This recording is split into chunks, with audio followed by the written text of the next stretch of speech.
Good morning, and welcome to a special edition of our Timekeeping segment. This is normally part of our Sunday night pressing issues show, but since we're here for 65 hours to raise money for the cast member Pantry, we are doing a special 2-hour segment this morning, completely on the development of Epcot Center. We're not going to even get fully into the construction and opening. This is kind of more of the different phases of planning that went in to developing Epcot. With me this morning, I have Jason Diffendahl, and Hey, at some point in just a few, hey, howdy, hey, uh, everybody. Here I am back in the studio like 7 hours later. yeah, we might all be a little sleep deprived at this point, so bear with us. Just a Uh, little. I finished. I was up with Spencer until about 2 a.m. Ashley's been up since 5, working with the Yep. Ride Rehab watches. So bear with us. Uh, so we're going to start with the beginning of Oh, Epcot wait, we as gotta say Walt. hi to Ashley. Oh, hey everybody. Hi. I'm still here. So I think, as most of our audience will know, Epcot was kind of the genesis for the whole Walt Disney World project. You know, Walt always says he didn't like to do sequels or do the same thing over and over again. So, as part of his idea to do an East Coast park, he had this idea for his experimental prototype Community of Tomorrow, which I think was actually a full term coined by Marty Sklar, not Walt himself, and one of because back at the time, Marty was pretty much his personal speechwriter and speechwriter for the company. Uh, so it wasn't supposed to be a theme park, Epcot. Epcot was kind of the whole property, which would be the city of the future, and the Vacation Kingdom, what is now the whole Magic Kingdom area, the resorts, the monorail loop, the park, and Fort Wilderness was all supposed to be just part of that, and part of it was to finance the whole city concept and get more approval for what Walt wanted to do. Uh, and as we know, Central Florida wasn't the first place he looked. He looked at a bunch of places around the country when trying to move east. Some of them were just for attractions, like St. Louis or Niagara Falls.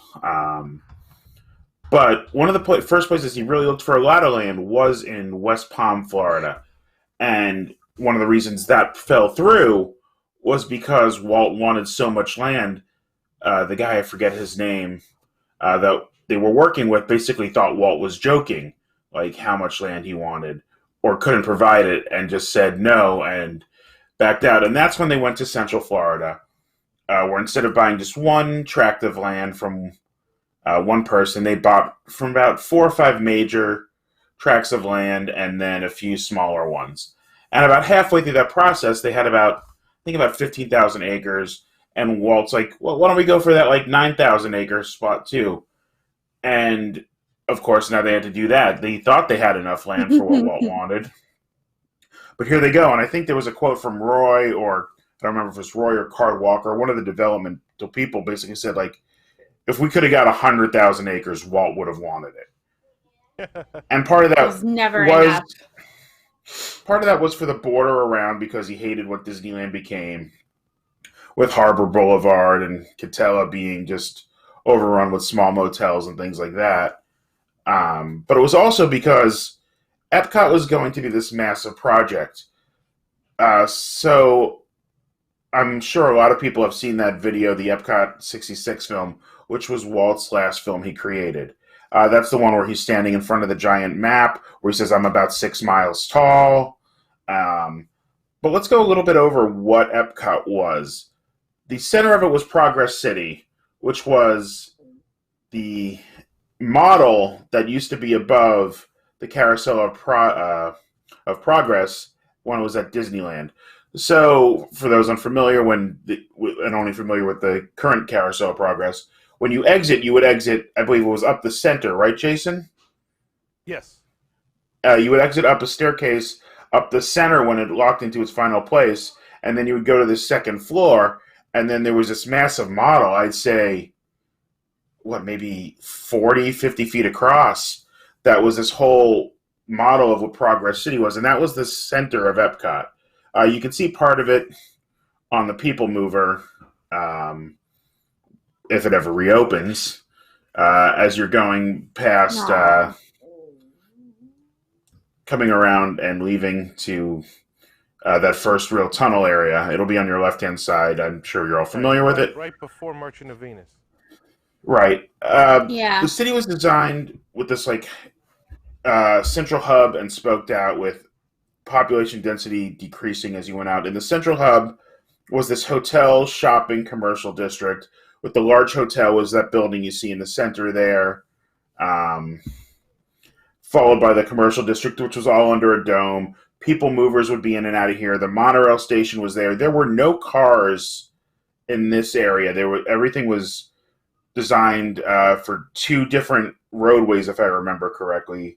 One for commercial traffic and one for more, regular day cars. So those would go under the city, and there'd be parking in there, or there was actually parking at what the concept of the transportation center. And then you would monorail into the city and get around the city by either walking or the People Movers. From that central plaza, you would radiate out a little bit to apartment complexes, which were also serviced by the People Mover. And further out from there, you had more green spaces and single-family homes, townhomes, more of a suburban type feel, with lots of green spaces, and kind of a flower pattern, like a traditional date, like you see the daisy with the black center, and then the petals would each be these kind of, I'm not going to say cul-de-sacs because they were more loop roads, but they would have the houses there. Those people there would be some cars and stuff like that with driveways, but there would be cars, but they weren't designed to go into the city. They were designed for, you weren't going to if you wanted to leave the city, right? You were going to go to the next city over. You weren't going to go to within your city. And this is the area where the parks, the schools, and services would all be included here. Now, this was only part of Epcot. The other part was supposed to be industrial parks, which Walt didn't want right on top of his residences and, his business districts. Those would be supposedly he was going to attract all these state-of-the-art industries to come here and collaborate on what would be the future. Let me just interrupt you for a minute, Ron, because a couple things that you said I want to touch on. Plus, we have 2 hours and a half to fill. Mm-hmm. So you said how the central, the central part of the city was going to be enclosed, and that makes me think right away World Bazaar at Tokyo Disneyland, because that's completely covered. All of the shops and their version of Main Street is completely covered till you get up to the castle at the hub. So that leads me to think of that right away, which is kind of neat. And then you also said about the industrial section, which would have been outside of town, right? It would have been far enough away from the residential area, and it would have been far enough away from the central part of the town. Essentially, that's what the people would have had to drive through to get out of town. So keeping that out of the way made a lot of sense. It was good planning, obviously. But then you think about Walt Disney World, right? And Walt Disney World obviously had a master plan. Walt put together a master plan for the whole, the entire 28,000 acres that he assembled in Florida. And you start out with the Magic Kingdom, and people are saying I'm not very loud. Let me try to turn up my mic a little bit. Yeah, so why the Walt Disney World ended up the way it was, even though Epcot was kind of abandoned, was to follow Walt's plan. You would enter on the southern area near 192 and drive, I think it's almost 11 miles north. Yep. To Magic Kingdom area. And you would pass through Epcot, or you might even have at this point, at some points, you're supposed to park at the very entrance and take the monorails from there north. There was also supposed to be their airport was in the south area. Basically, once you got on property, you were almost supposed to be out of your cars completely. And yeah, that's. But you would kind of, to get to the vacation area, you would have to see everything else Walt planned and built. Right. It's great advertising if you think about it, to come and live there. And if you think to be forced to go through and see it all. If you think about it, the whole property was laid out just like Disneyland, or actually any of the Magic Kingdom style parks, where there was a weenie at the far end, and that was sort of what you looked at, and that was your goal. And so the castle was, is the weenie when you enter a Magic Kingdom type park, and that paradigm worked for the entire Florida property, because you entered at the bottom, the southern end, and the weenie, the Magic Kingdom, where everybody was headed, was all the way at the northern end, and so you had to go through this whole process to get there, and it was sort of an exhibition of Walt's design that you physically went through to get from the entrance to where you wanted to go. Right, and even then, you saw the hub in the center would be the Progress City thing, where everything really Walt focused on was there, and you have to pass that to get back to the Fantasyland, basically, at the back of the park. Yep. Or the back of the property. And so it was pretty neat that, Walt had mapped out his ideas for the entire property, and what Walt Disney World eventually became was very, they followed the map, but I don't think everyone really got the concept.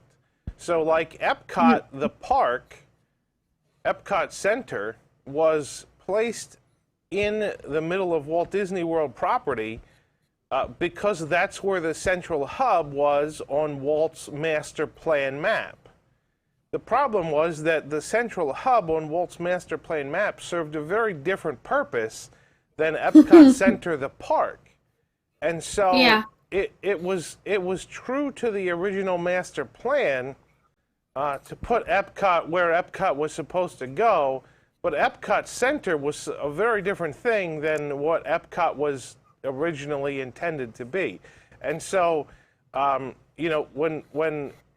the Magic Kingdom was constructed and the Seven Seas Lagoon was created and the hotels and the monorail and all of that, that was according to plan. And then after that, things got really screwy. And it's a shame. I've been driving around property for the past couple days now, and to me, it's honestly a shame that the Walt Disney World Resort wasn't better planned and the plan executed, because there are just some things that I look at, and I'm not like a civil engineer or anything, but engineering's kind of a interest field for me. So I look at some things and how it was laid out, and when I drive around, it's very, very apparent that it's designed to get around pretty efficiently. There are no stoplights. There are no intersections with red lights anywhere, almost anywhere on property, except on Buena Vista Drive. Right, and as you were saying that, I was thinking in my head how the whole original plan was to redesign cities and make them more efficient. Yeah. But without these intersections and without the way mass transportation works, being Boston's particularly bad. You have to take buses to get around the grid. Most of it's a central place and radiating out with the train lines. Basically the red, blue, green, and orange don't all connect to one place, but they all connect within a couple blocks of each other. But what ended up sorry, Ron. I thought you were done. I can wait. What ended up happening, instead of being this new system, where and the hub and spoke that Walt really loved at the parks. What we have now is almost like an upside down T, where you have World Drive, and then basically Osceola and Lake Buena Vista at the bottom, and everything's built around that, except for shooting up north, you have the Magic Kingdom area, which is completely still isolated on its own. And Yeah. what? Which is And what's Well, which do being we the- know? Go ahead, Ashley. So obviously they were following the master plan, but do we ever consider doing it differently and then decided to revert back to the master plan, or was it just like a time crunch? They already had this elaborate plan done, and because there was such a question of the screw it, we'll just keep to it for now and figure it later. I think part of the problem was, Like, is any of that documented? it was Well, really from- very late in the development of Epcot Center when they finally realized this isn't quite what Walt was talking about. So let me get to some of so originally when they opened, a lot of the reason they got these concessions from the state with the self-control and all that was to do Epcot. And that was always part of the plan. So they knew they had to do it in some way, even without Walt. So basically what they said at opening is, once we start averaging more than 10 million guests a year, we're going to start the Epcot development. And that happened almost instantly. So at that point they said, okay, we're going to really start the Epcot development around 1975, because that's when we're going to finish the phase 1 area, which is the Magic Kingdom, which is when they expected to have, and most of everything was open at that point. That wasn't kind of an additional thought. Like, that's when Space Mountain Right opened, after Tomorrowland was finished. right, and that's when they caught up to Disneyland at the time in ride capacity. Disneyland shot up again because they added Space Mountain to it immediately after and all that. But this was when it was supposed to catch up to Disneyland in ride capacity, and the resorts were pretty much done. They were just adding rooms, maybe adding campsites. Yeah, Treasure Island was always supposed to be developed and became Discovery Island. But and then I don't remember. I mean, there were incremental things in the plan, but Right. I don't know if majority of River phase Country was. one- Yeah, I don't know if River Country was in the original plan or not, but so they said 1975, but by 1974 is when things kind of started to change. The master plan was kind of different. This is when they kind of broke Epcot up into what they would call 4 centers of activity or satellites. These are the terms from the annual report in 74. This is the genesis of World Showcase was in this plan. That was always supposed to be this kind of permanent World's Fair. It doesn't appear it was supposed to be like a hard ticket to get in. It was more of the countries are going to be paying for everything, so this is just kind of an area you would go. And this would be kind of the tourist draw, and that shopping area and all that. And there'd be attractions and stuff. I don't know if they, at this point, since they charge for attractions or tickets, maybe that's what they were going to do inside the things. And that's really kind of the only thing I really saw in 74 being mentioned as one of those 4 satellite areas. So really, that's when things started to change. They knew it wasn't going to be a city in the way Walt planned, but the concepts of the city were still there, because by 75, so these plans might have been there in 74, but 75 is when they kind of announced them. That's when they officially said, that concept is dead. That was, I believe, in a Miami Herald or some other newspaper, where one of the PR people said, no, we are moving forward with Epcot, but it is not what we saw in that 66 film, which was used to sell to the legislature and the public. There were 2 different versions of it, slightly different, that were shown to the legislature and then aired on TV in Jacksonville the next day to try and get people interested in this project and get them the concessions they needed from the government without, much fight. Yeah, So and they actually, basically said, so that's one of, to me, that's a stroke of genius on Walt's part to come up with an idea for like a master planned city and then convince the state to basically give him full control over it.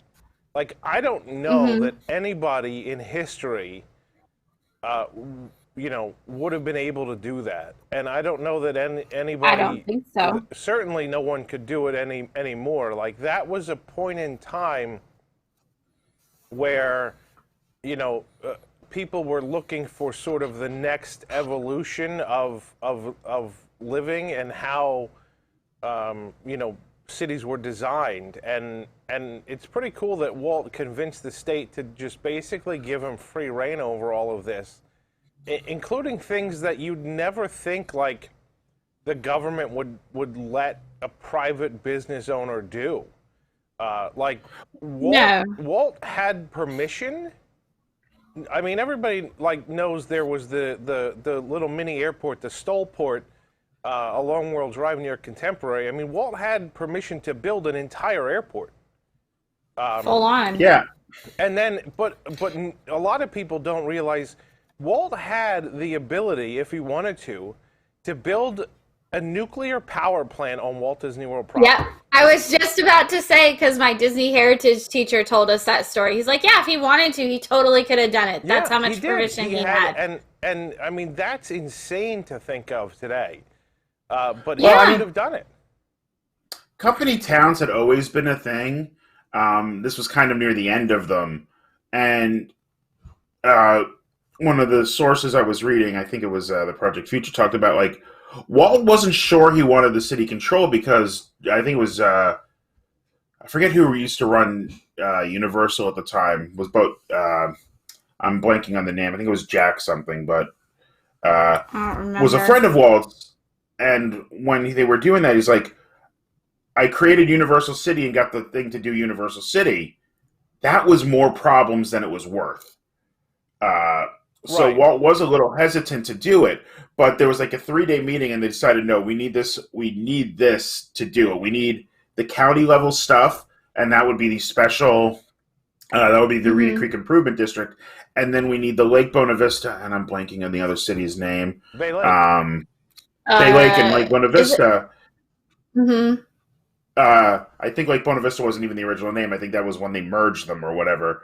But there were the two cities. Maybe. So we have the municipal level to do this, and we have the county level to do this. And basically they said, as long as you're paying our taxes, we're okay with it.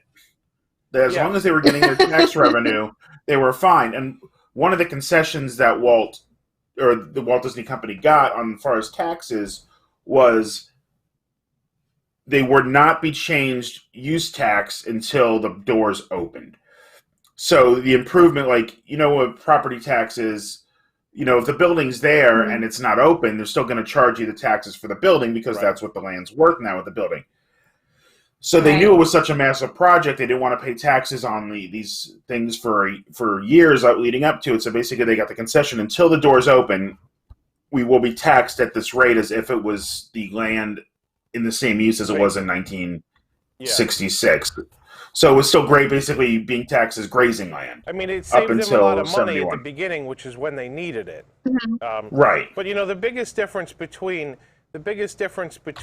a company town like Universal City and what Walt wanted to do was, Walt didn't want to build a company town for the same reason, right? Like, Walt had a much grander vision.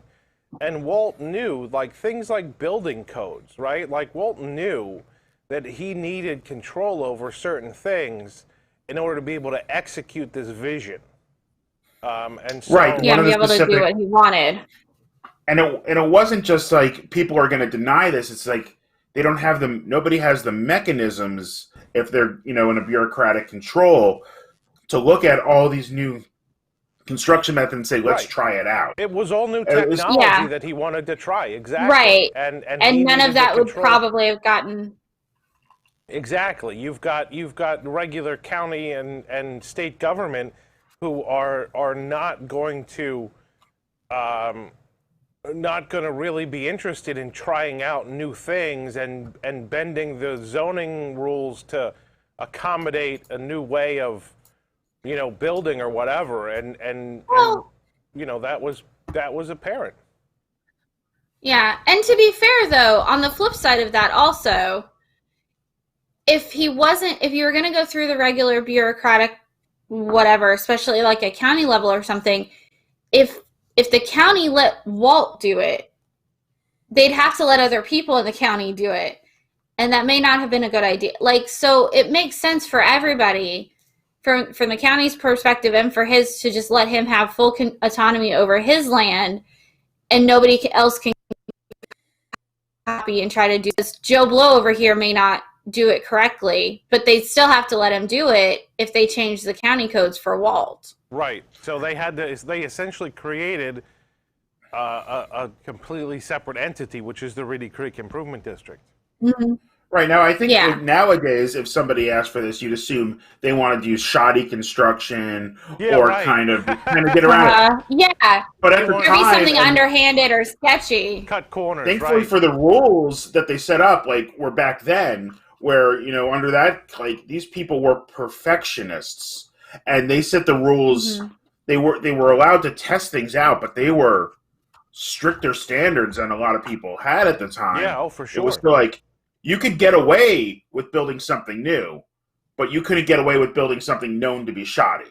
Right. Yeah. And I think that's one of the reasons, like if they were setting it up under, JPEG, that we'd probably say, oh, yeah, you could build that out of cardboard for all we care. But because these rules were set up back in the day. Well, and also, like, they had seen what Walt had done in California, right? Like, Walt built the first monorail in the United States, and it works. And it does what it's supposed to do. Like, it serves its purpose, and it does it efficiently. So they had seen what Walt had done in California, and were pretty impressed by it, right? And so, but you're not, there's not another company in the world, at least in the United States, at this point, that has demonstrated, that kind of commitment to do things properly and do them well, and still make it efficient, and still manage to make money, right? Like all the companies now, and this is one of the downfalls of the the capitalist society that we work in, that all of the publicly traded companies now just see the bottom line. And same with Walt Disney Company and Bob Chapek. I mean, he's a product of the times. And, but back when Walt was controlling the company, you didn't see that focus on the profit. You saw the focus on the excellence. And even when I was in business school 20 years ago, there was a site that they didn't focus on, you have to answer to the shareholders. They said you had to answer to the stakeholders, and that includes your customers, your government interaction, your employees, everybody. And at some point, the culture just changed. A little after, I'd say, out of school is kind of when you got to see more of that kind of change to, it has to be about the bottom line. And maybe it was because of day trading coming online and things like that. Day trading, institutional investors, that whole sort of thing, like mutual funds, all of that sort of confluence came together to drive the profit motive, because you buy a mutual fund and the mutual fund invests your money, you don't care where they invest your money, you just want the returns. Yeah. So but we're getting a little off topic here. Let's go ahead. Let's go back to 1975 and the satellite areas. So these might have existed in 74, but they weren't talked about. The other satellite areas that came into 75 were the Epcot Institute, which was kind of the overseeing body, the research end of things. The Epcot Future World Theme Center, which is kind of what Future World is now, but probably on a more of an exhibition kind of scale, it seemed like. and of course the World Showcase.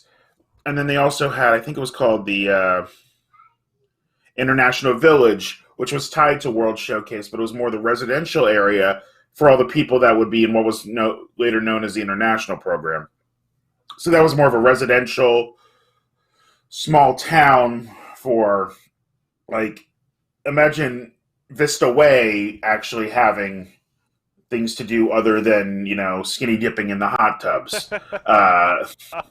Oh, God. It was more of a combination of what downtown Disney and those housing and all that. That was kind of the small residential area to house those international program people and to make them feel at home and to welcome other people into it to kind of see how these, World Showcase was demonstrating the cultures. This was kind of showing what happens when you put all these people together.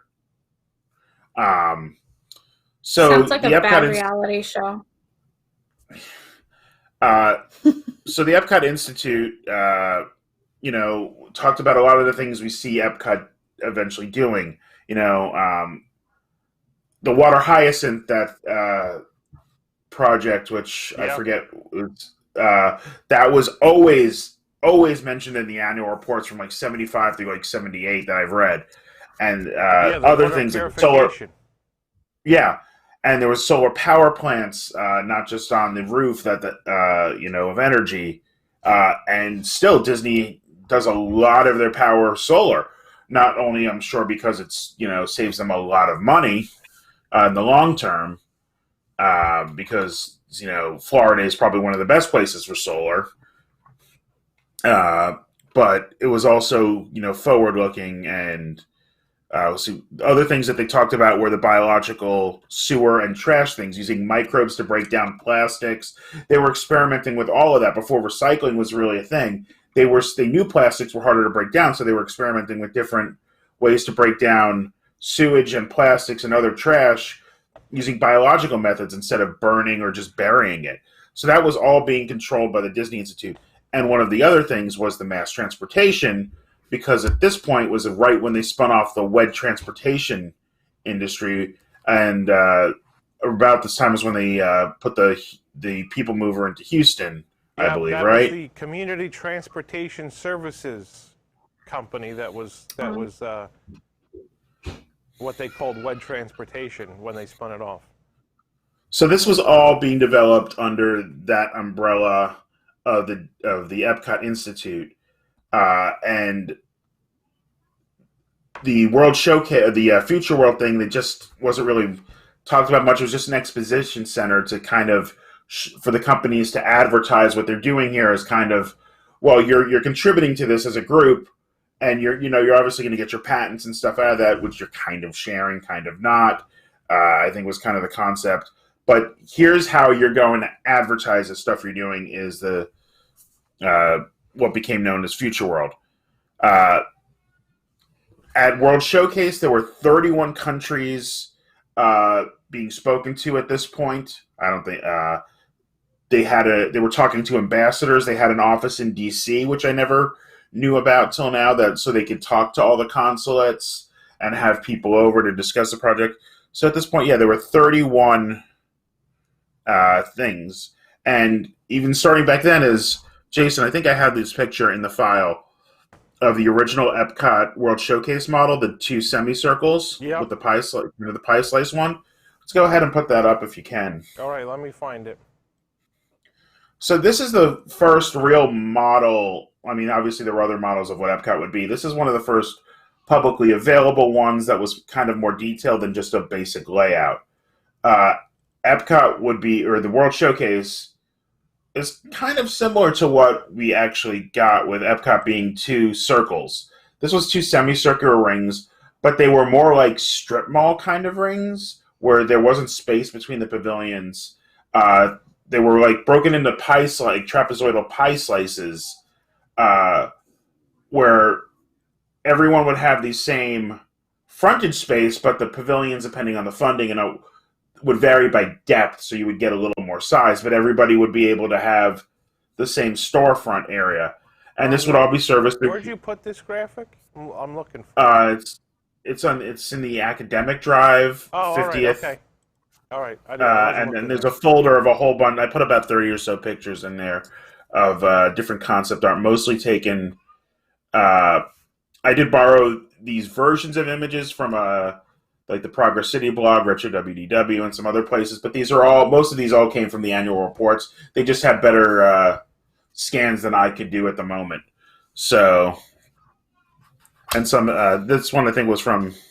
I actually got this semicircular one from a D23 site. But so picture two circles like this with a park in the middle, very open. There's some lagoons, but not like the World Showcase Lagoon. And the People Mover would take you around. I think there were 2 levels to this. It would take you around and overlooking into these indoor pavilions. So think of what we got with Mexico, but all the countries would be like that. There were no open spaces. It was all these storefronts where you would look in. Yeah, there we go. That's not the best scan. Oh, cool. So if you see each of those like lines that look like pie slices, each of those would be the pavilion. And the depth would vary depending on what you paid, or you could build out the back further to add space to it. But the design was everybody gets the same frontage, and the People Mover would go along. You can see the 2 levels of track if you look at the upper parts of that. And that would be the People Mover tracks where you look in like you do at Magic Kingdom. So that's where you would see into the pavilions. And I think it's a 1975 Japan shot. Jason, you could kind of see how that would work.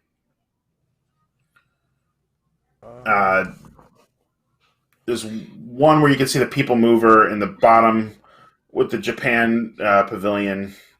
There's like a train coming through a wall. Yeah, while Jason's looking for that, is that going through the middle? Is that the monorail? I think so. I think that would be the monorail track. Okay.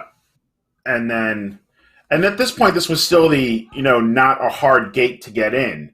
This was still being entirely open as a concept. It wasn't a theme park. This is that's the one I'm looking for. So this was kind of the concept of how the pavilions would work.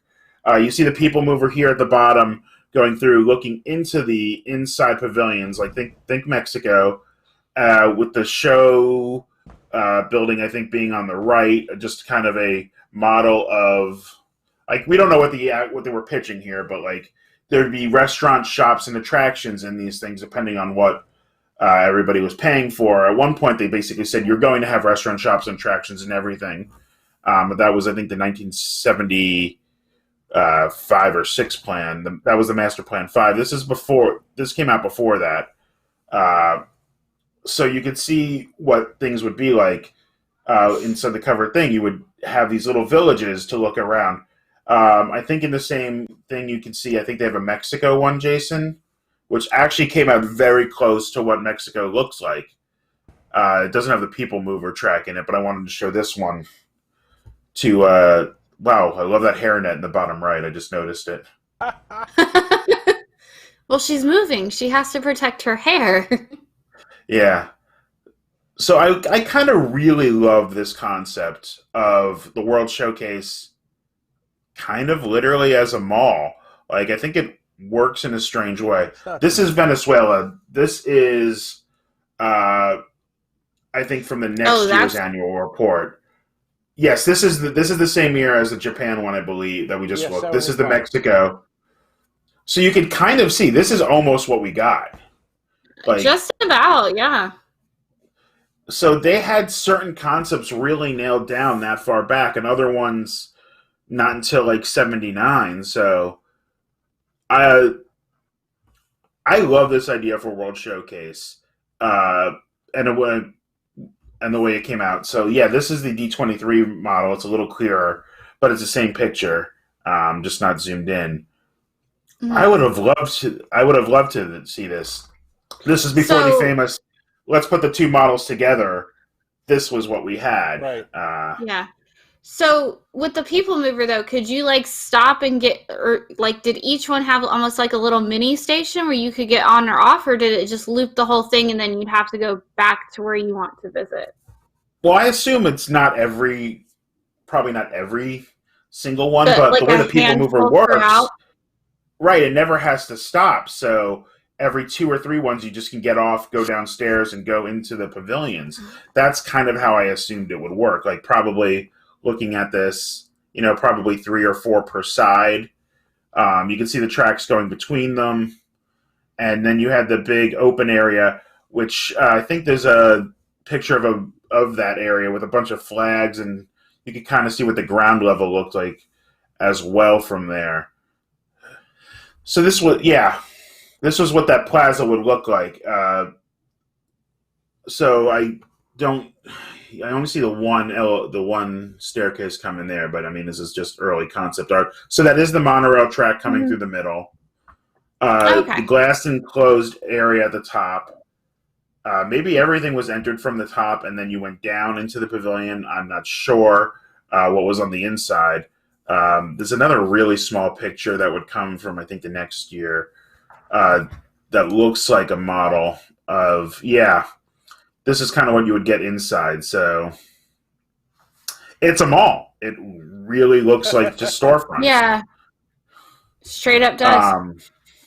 But think about how great this would be on rainy days. You never have, like, Epcot on rainy days sucks more than any other, like, than an Animal Kingdom, because there's, like, nowhere to hide to get anywhere. No, and the flooding is just awful, quite frankly. And it's so far between things. Like Magic Kingdom, it's open between things, but you could run across the street and duck in and out of places. Epcot couldn't. This would have been completely enclosed. And, I used to always get questions about half-joking questions, like I thought you guys had weather control, or you could put up a dome. And so maybe it was from between this and the Progress City model, where people got that weird concept.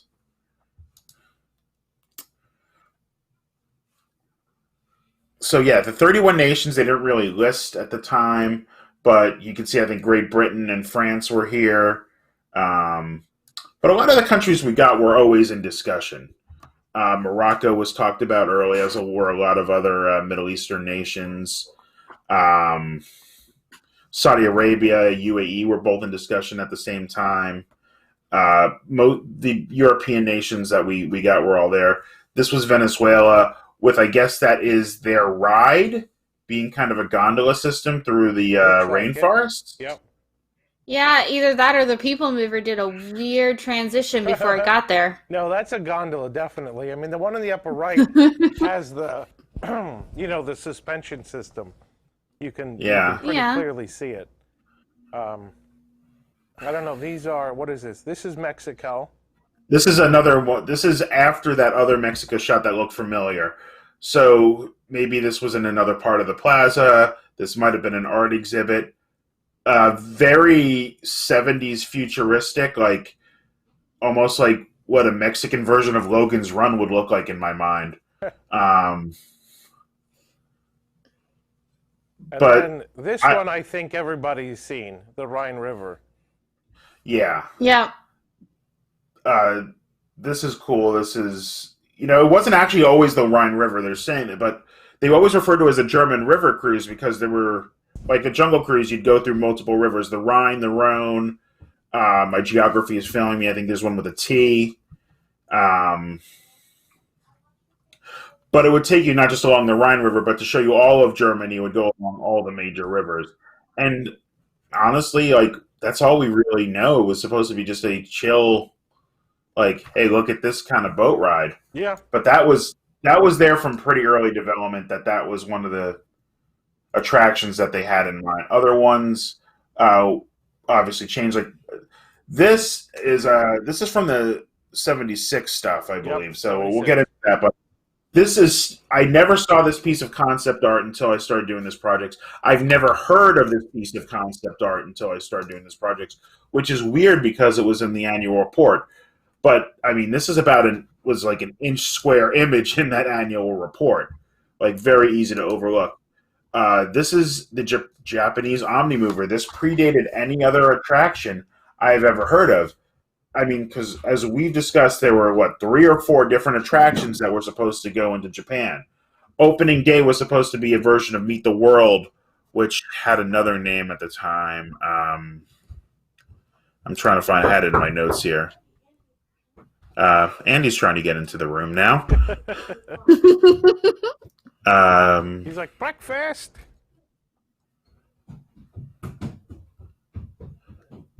Winds of Change was the name that they were working on before Meet the World was the name that it opened with in Tokyo. But I've never seen this. We always heard it was just supposed to be the Meet the World, which is a carousel of progress style show. And then later on, there was the Bullet Train, the Godzilla, the Mount Fuji version of Matterhorn. All of that was there, but I've never heard of the Omni Mover. And I think this would have been gorgeous. Yeah. Well, anyway, let's talk about the mall. What do you guys think about that? There's a couple other 75 images. Oh, yeah. This is... they just had the technology, the science and technology pavilion, because they really didn't have that Future World Exhibition Center idea really nailed down so far.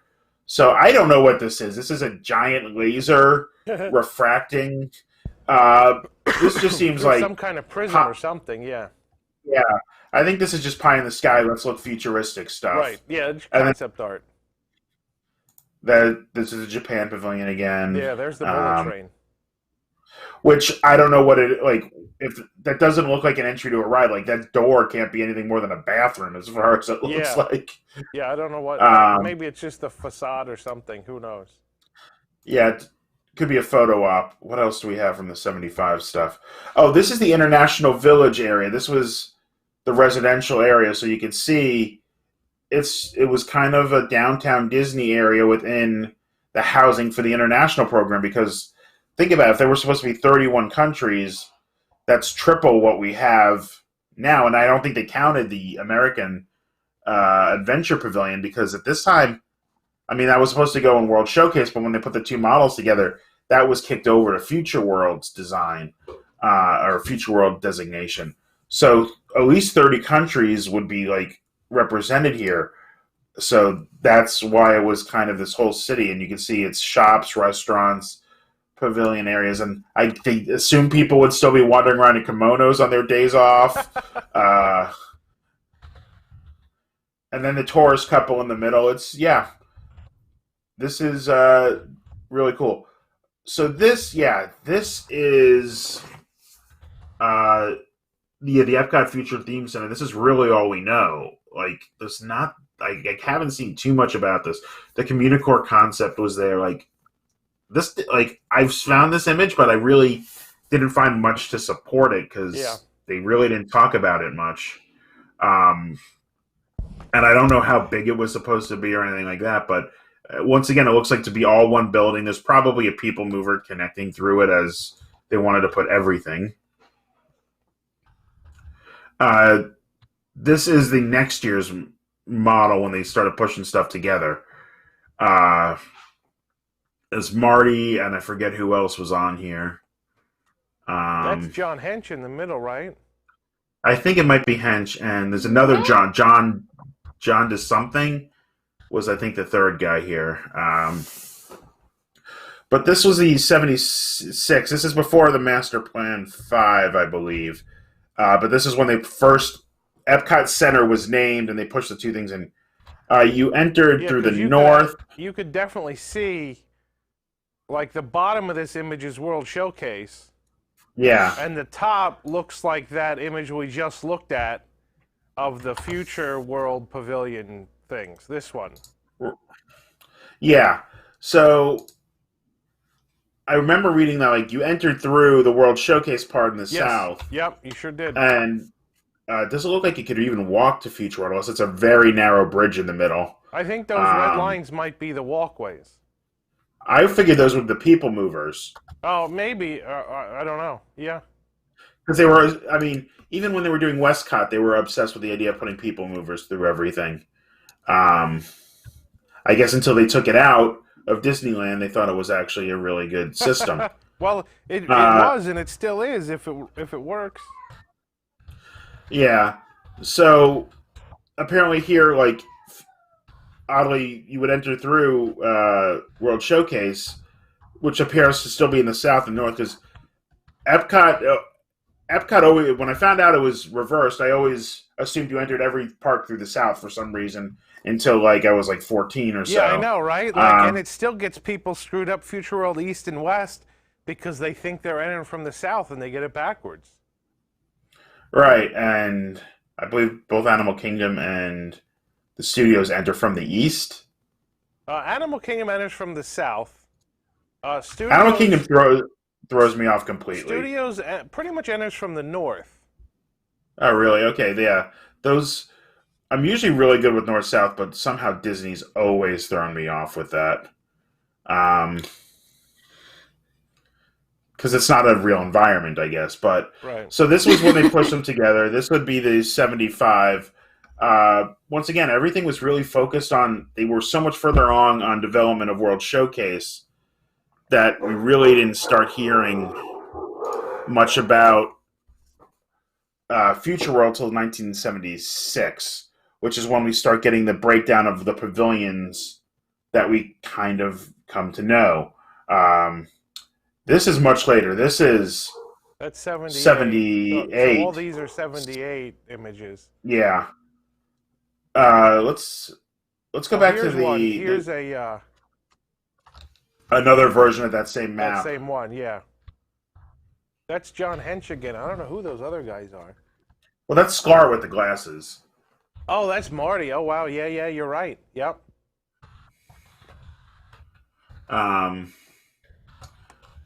Yeah, so that's the concept of that. Future World was still more nebulous, and they were in discussions with companies, so maybe they were a little more quiet with that because... That's true, yeah. Yeah. Even though World Showcase was supposed to be fully sponsored as well, that's from 78. You could see, that's Germany and Italy there, almost dead on. Yep, for sure. And look, the Friendship Boat Dock is right where it belongs. Although these are reversed in reality, yeah. We'll get to the layout later of that. Well, let's see what else is. There's another map I think of 76, isn't there? That's the gold spaceship Earth. Oh, here it is. From 78. This is kind of what we call Master Plan 5. This was what they started really working on when really nailing things down. So if you're looking at this, World Showcase is at the top.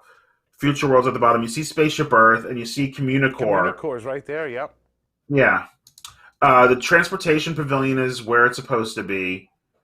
The land is on the left, where Horizons Mission Space would be. I forget what the round one is. Life and Health is where Energy would be. Energy is where the Seas would be. The Seas is where the land would be, and Space is in the Imagination Pavilion area with that spire. And that thing in the center is the American Adventure. Yep, because that was supposed to be at the entrance to World Showcase. It says you can't make out these letters, but that's clearly USA right underneath that pavilion. Yeah, I think it's a Progress City has the high-res image of this, if you guys could find that, and I think you can zoom in on that. I think we also used it in our article, but I don't know how high-res it is when it came out on our page. But yeah, so this is the model and what we really began to know. At this point, we are in 76. This is the Master Plan 5. This is the one they were shopping around. There's a good picture, really good pictures of a lot of these models you can see. Let's start with the one for transportation, because this is one thing I always really loved. That's Energy, very clearly. I think they actually had to move Energy at the last, right before construction, for better use of the solar, right, Jason? Yeah, the solar panels needed to face south, and the way they designed it, with the sloping roof for the solar panels, to get the most output, they had to move it to somewhere, either where it is or over where the Seas is, to make the solar panels face the right direction. Right. It was always at that very north end there. But I think just because maybe the way they would get the most sun during operating hours when it was on the other side because Spaceship Earth was in the way or something like that. Oh, yeah, right, yeah. That's why it got switched, but this design's pretty close. This is, I mean, you even have the fountain up front. They did cut off that front triangle to be a trapezoid, but it's very close.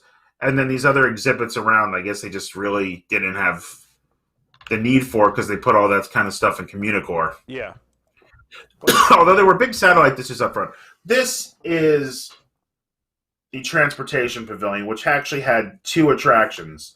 The top was kind of a combination of World of, like, they described it, it came out as a combination of World of Motion and the Trans Center.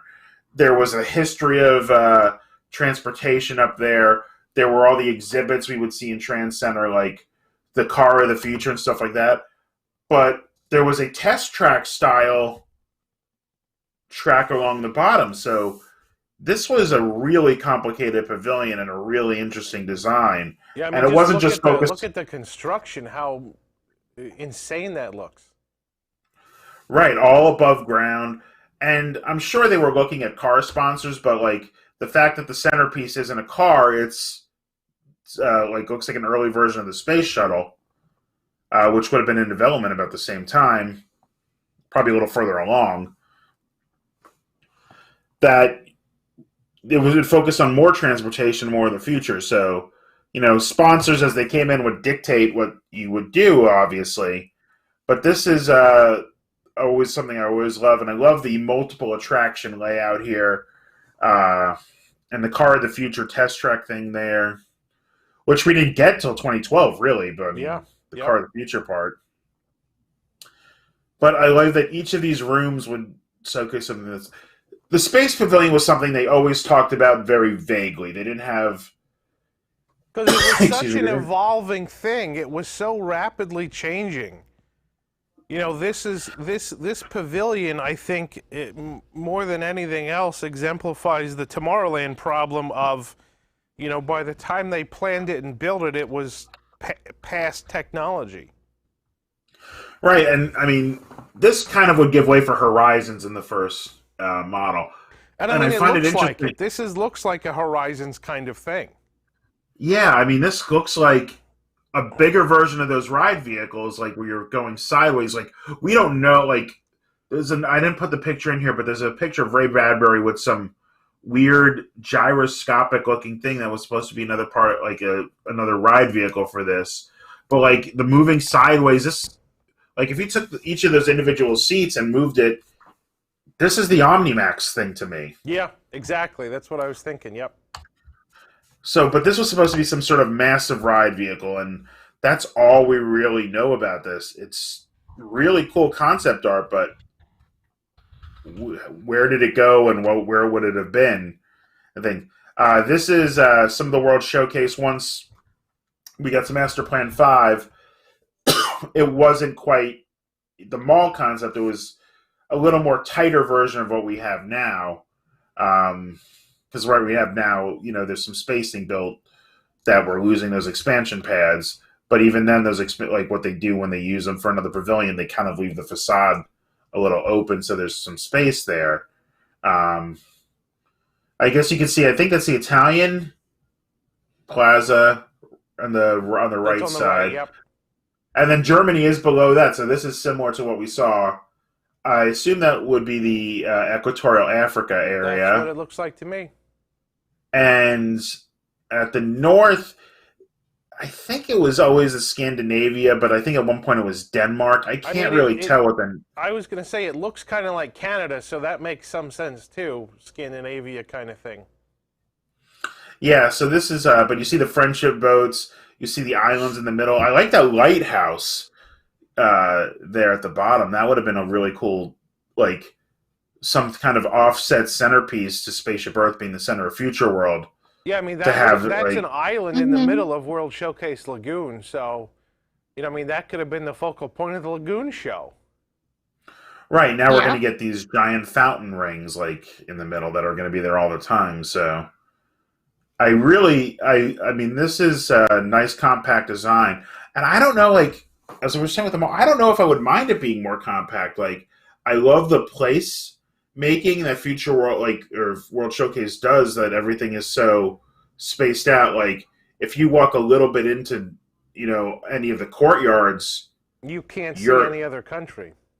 You can't see any other countries, and I think that would happen with these courtyards here. But like, I don't know, like them being so on top of each other, you would still get that feeling, because I do love that feeling that like once you step off the way, you're inside.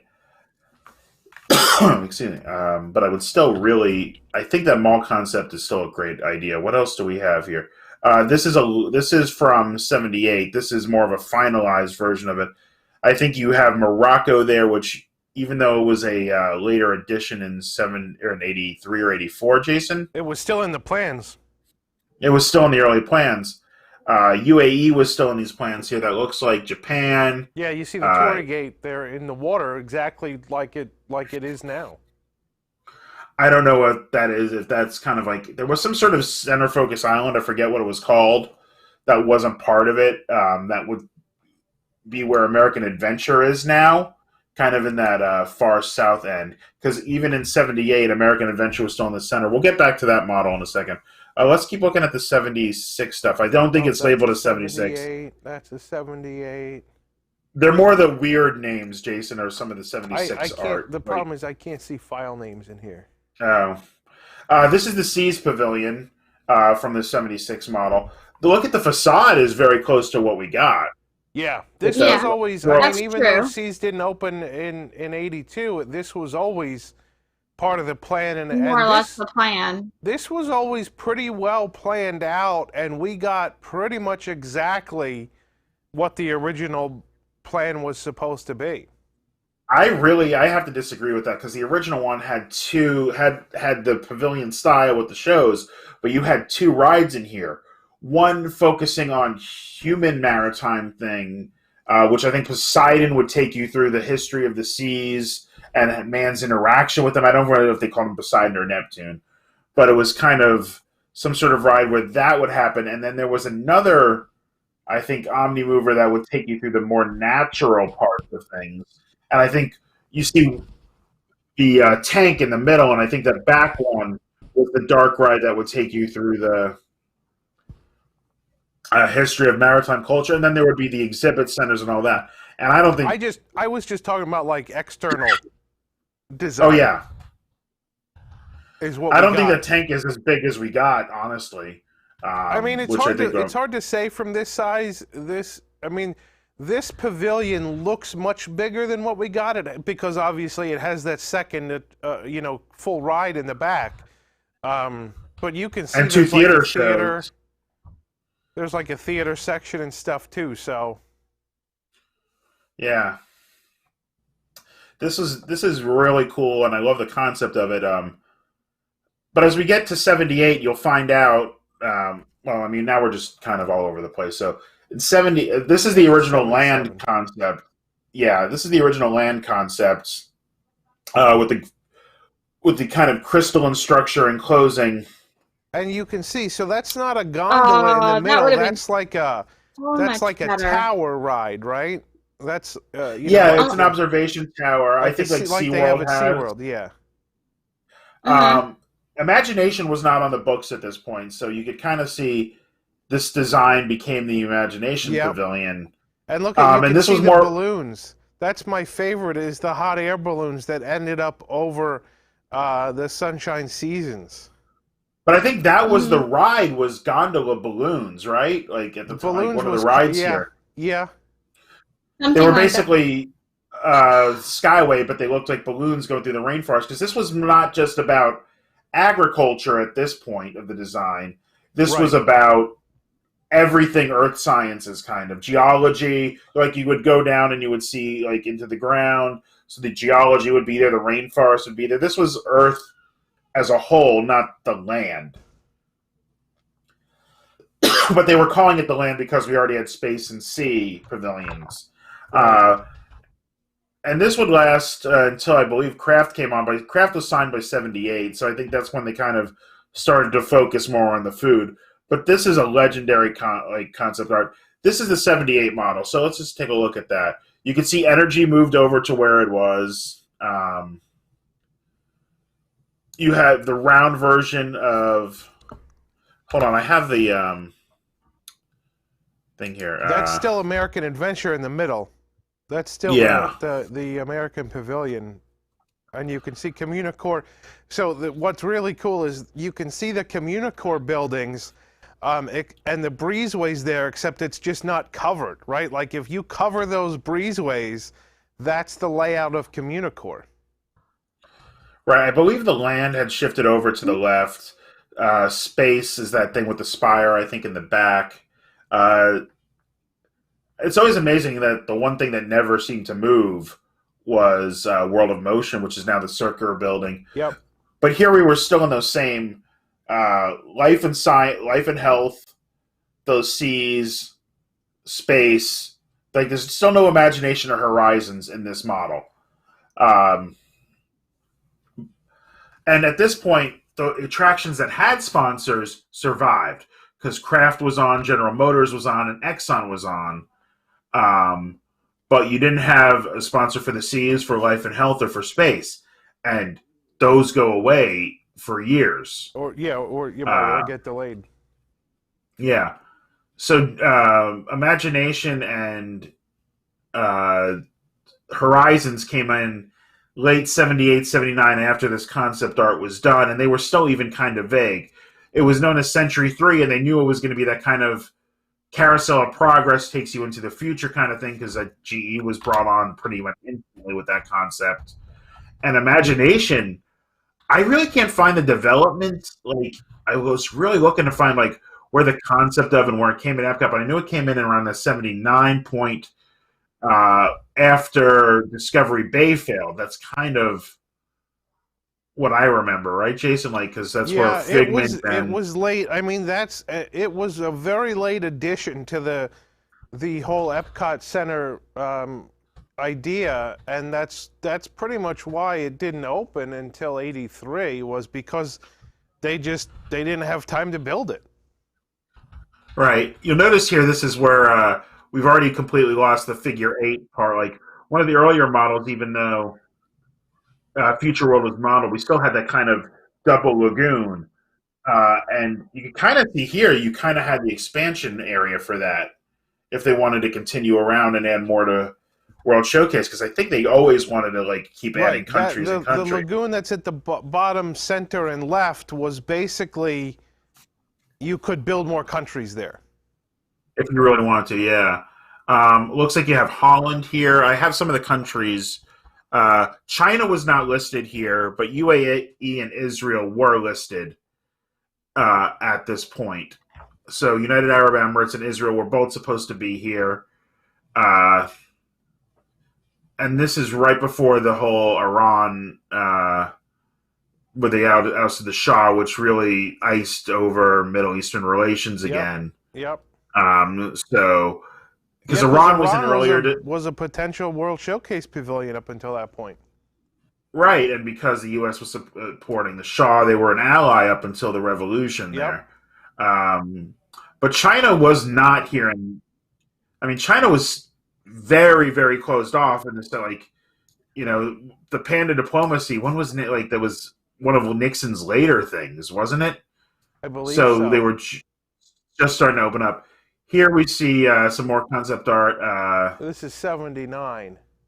Yeah, so this is 79 is where we had those finalized pavilions that China was missing. This is almost the final version, very fleshed out. I mean, except for locations, you still see the space pavilion with that big spire. But look, this has now got Imagination. Imagination is there. That's Imagination because the land is there too. And the thing at the bottom is not space. That is Century 3, Jason. Oh, is it now? Okay. That is Century 3, which became Future Probe, which became Horizons. So at this point, they were in development. Spaceship Earth was still gold. Communicore looks much more like Communicore, right, even if the hallways are like that Central Plazas. They're like, this is almost complete. Like, you can even see what would have become Odyssey. They had to move it around a little bit, and some of the pavilions are not quite in the same space, but you see American Adventure in the back. You see Italy and Germany. Yeah, so American Adventure got to the back now between 78 and 79. And you even see, like, look, there's even the Fountain of Nations, although it's not where it was, but it's there. There's a big fountain right in the middle there as you head from Communicore into World Showcase. Right. I think Life and Health is where Horizons is, even though you kind of have that. I believe that's what that is over there. Even though that thing in the front really looks kind of like a pointed version of the Horizons building. Yeah, I mean, the Century 3 building doesn't look anything like it ended up being. Yeah. But it's kind of cut off on the left, so we don't see a whole lot of that. Yeah, so I think China was missing here. Equatorial Africa can be seen in the upper left. But between Mexico and that, I believe, was still the concept of a Scandinavia pavilion was still in the works. So that was always in the works. It was just trying to tie down who would sponsor it because nothing would go into this park at opening. Because it's a very purposeful spot right there that's left compared to how they filled in with greenery everywhere else. Right, so this is about the same time as groundbreaking, which was October 1st of 79. So they had about 3 years of actual construction. And this was a $500 million project at start, and it ballooned to, I believe, officially 800 to $1 billion, depending on, I think, if you count stuff like Horizons and Imagination, which didn't open on opening day. So I think it was $800 million on opening day, and then another $200 million in the next, like, between Morocco and the things that would open in full phase one. Because I think we consider like everything like Seas, Norway, and Wonders of Life kind of phase two. Yeah, Imagination was phase one, but Seas was definitely phase. I mean, Seas was. Horizons and Morocco kind of finished phase one. Yeah. Like, because there's a 3-year gap after those. Right, because Seas was until 86. Yeah, that's right.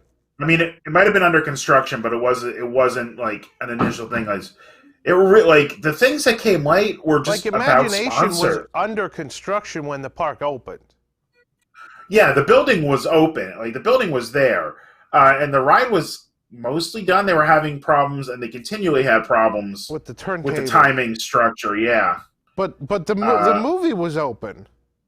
The movie was open, and they rushed that movie to get it open, to have something there. And was ImageWorks open at that point? Say that again. Was ImageWorks open on opening day? I don't think that opened until the run. I don't believe ImageWorks was. Just the theater. And you had Ron Schneider out there as a meet and greet as well. Yep. But let's scroll through and see if we need more. Oh, this is the Canada Pavilion. At one point, they described the Canada Pavilion. I have the annual report on some of these. Cool now, but that's gorgeous. So let me read. This is the 78 report. It starts describing some of these countries. Since we're on Canada, I'm going to read directly from this. Based on an outdoors theme which recreates the majesty of the Canadian wilderness, the pavilion features a Northwest Indian village, a suspension bridge spanning a bottomless river gorge, and a steep mountain pass. Guests will be able to visit the Chateau Frontenac Hotel in the heart of French Quebec, which is kind of what we get, where the street is lined with shops filled with gift items from Canada. All roads in the pavilion converge on Salmon Island, where the rugged natural beauty of the Canadian outdoors stands alone, with waterfalls, tall pine trees, and an abandoned mine tunnel, and the Canadian Circle Vision Theater, and also features a Klondike-era frontier tavern. So, at this point, we knew we were getting the O Canada film in some way with the Circle Vision, because a lot of that footage was actually taken from the 67 World's Fair Canadian Pavilion that was in Montreal. Actually, I always people say Epcot was a perpetual World's Fair, but how much of it really was that Expo 67 from Montreal. And I really want to, because the original Spaceship Earth model, or a spaceship, they called it Spaceship Earth. It was a Buckminster Fuller design of a dome with the triangles Geodesic that didn't stick out. They were some sort of plexiglass, which burned down, I believe, around this time. It's still there. You can still visit. The dome is now open. The frame survived because it was metal. It just basically burnt the plexiglass down. Yeah. And you can go up, and there's towers. There were monorails that were kind of hybrid people mover monorails that went through the thing. Last time I was in Montreal, they had a whole exhibit at the Montreal History Museum on the waterfront about the thing, and you could put on I don't think it was a virtual reality headset, but it might have been a virtual reality headset, or it was something where you would sit at a screen and you could take the different monorail paths and show the different things. And the architecture, the layout, everything really was Epcot. And I mean, they were developed, 10 years apart.